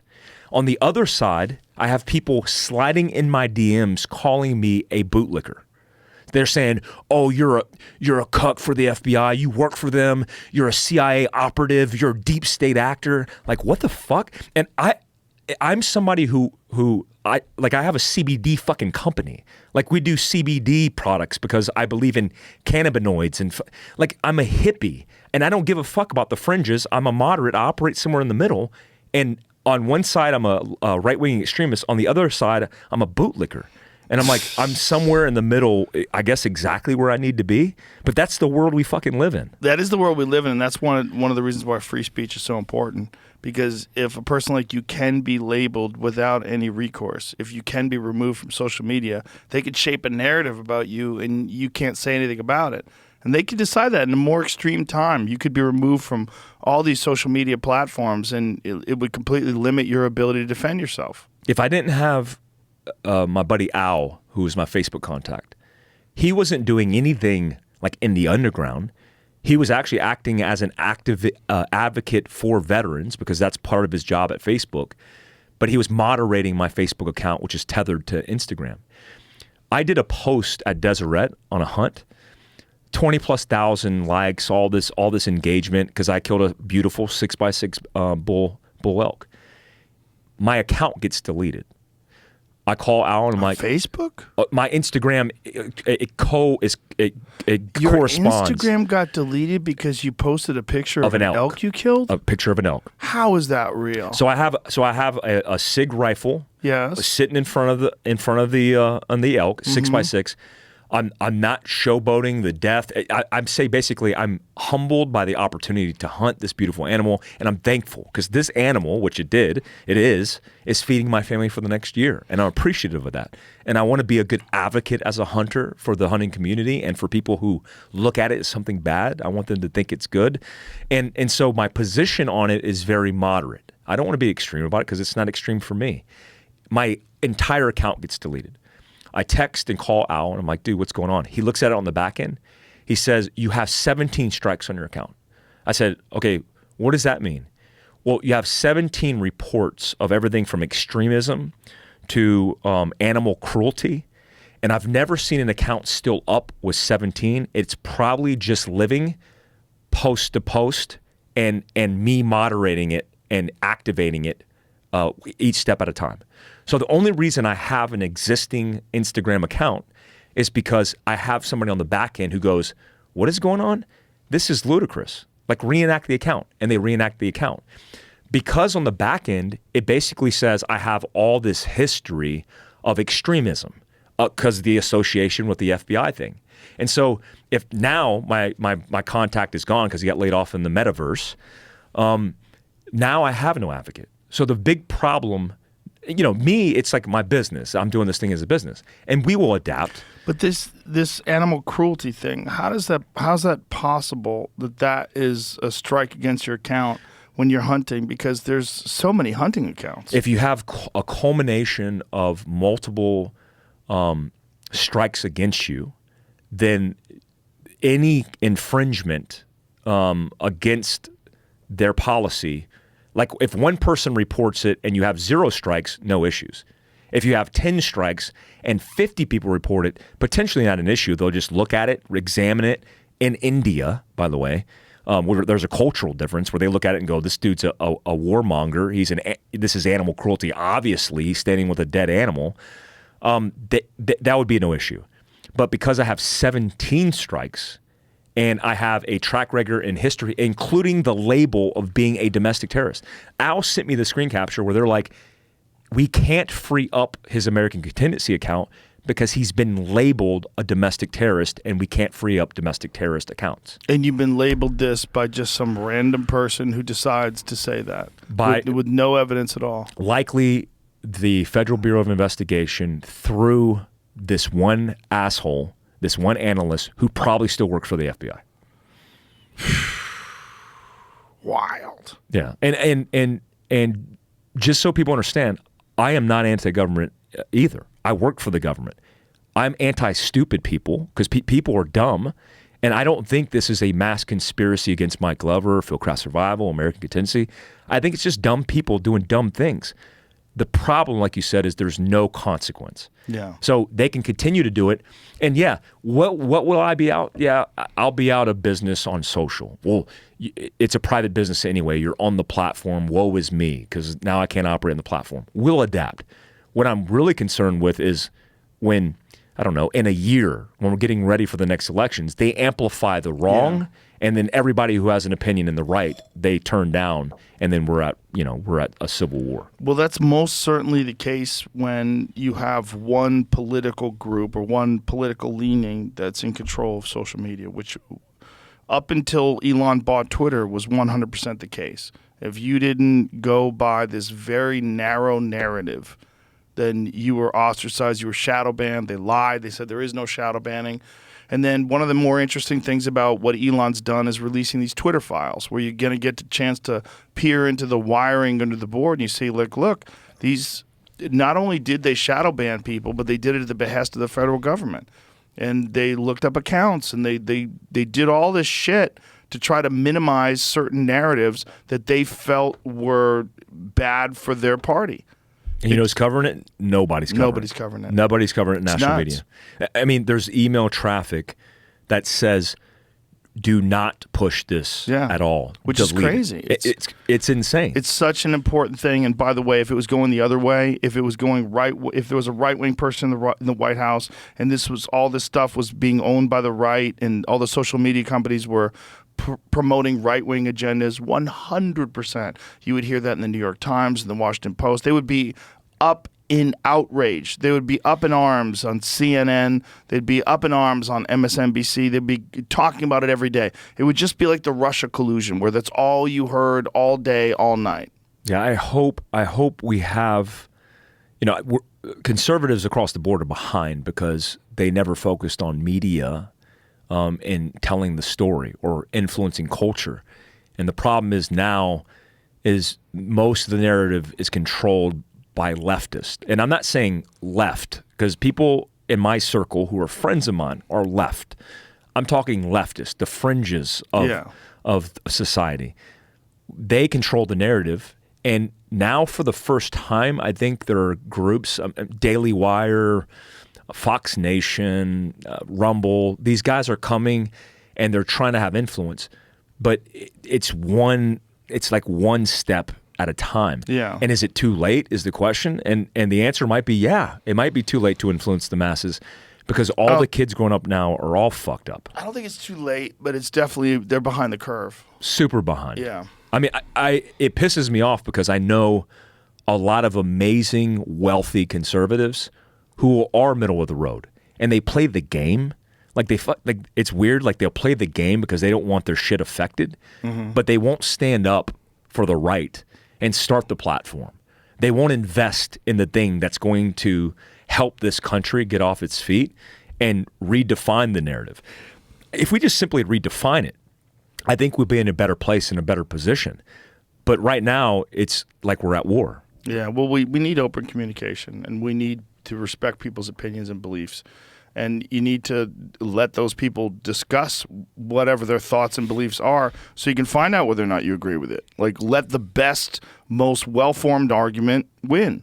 And that's not what's been going on with social media for the past few years. Yeah, Instagram for me is fucking gross. I do like it because now that I have the discipline, I'll go on to this short form social media platforms and get what I want, and then I'm fucking out. And then I roll out. Yeah. I'm a big YouTuber as far as I like YouTube. It's my Google search for learning things, and they've gotten better, I think, at suppression.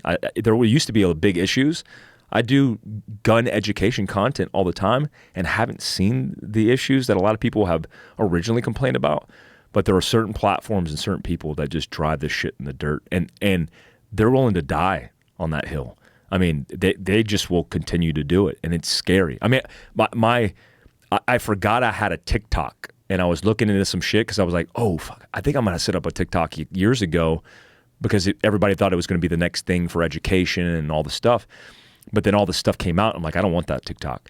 And I logged into it last night and looked at my account, and all the posts were flagged and deleted because they violated the terms. Because anything with firearms, even though all my posts are on education of that, they're all deemed as being bad. Strange world we live in, Mike Glover. Strange fucking world. Listen, man, it's been a pleasure having you on. It was very nice to meet you. You as well, I appreciate your content, appreciate all the things you've done. Tell people how to find you on social media, find your website. Yeah, philcraftsurvival.com for everything. Get the book prepared, coming out June 6th. And then we're all over social, americancontingency.com as well. All right, brother. Well, thank you very much. Thanks for being here. Thanks, man. All right. Bye, everybody.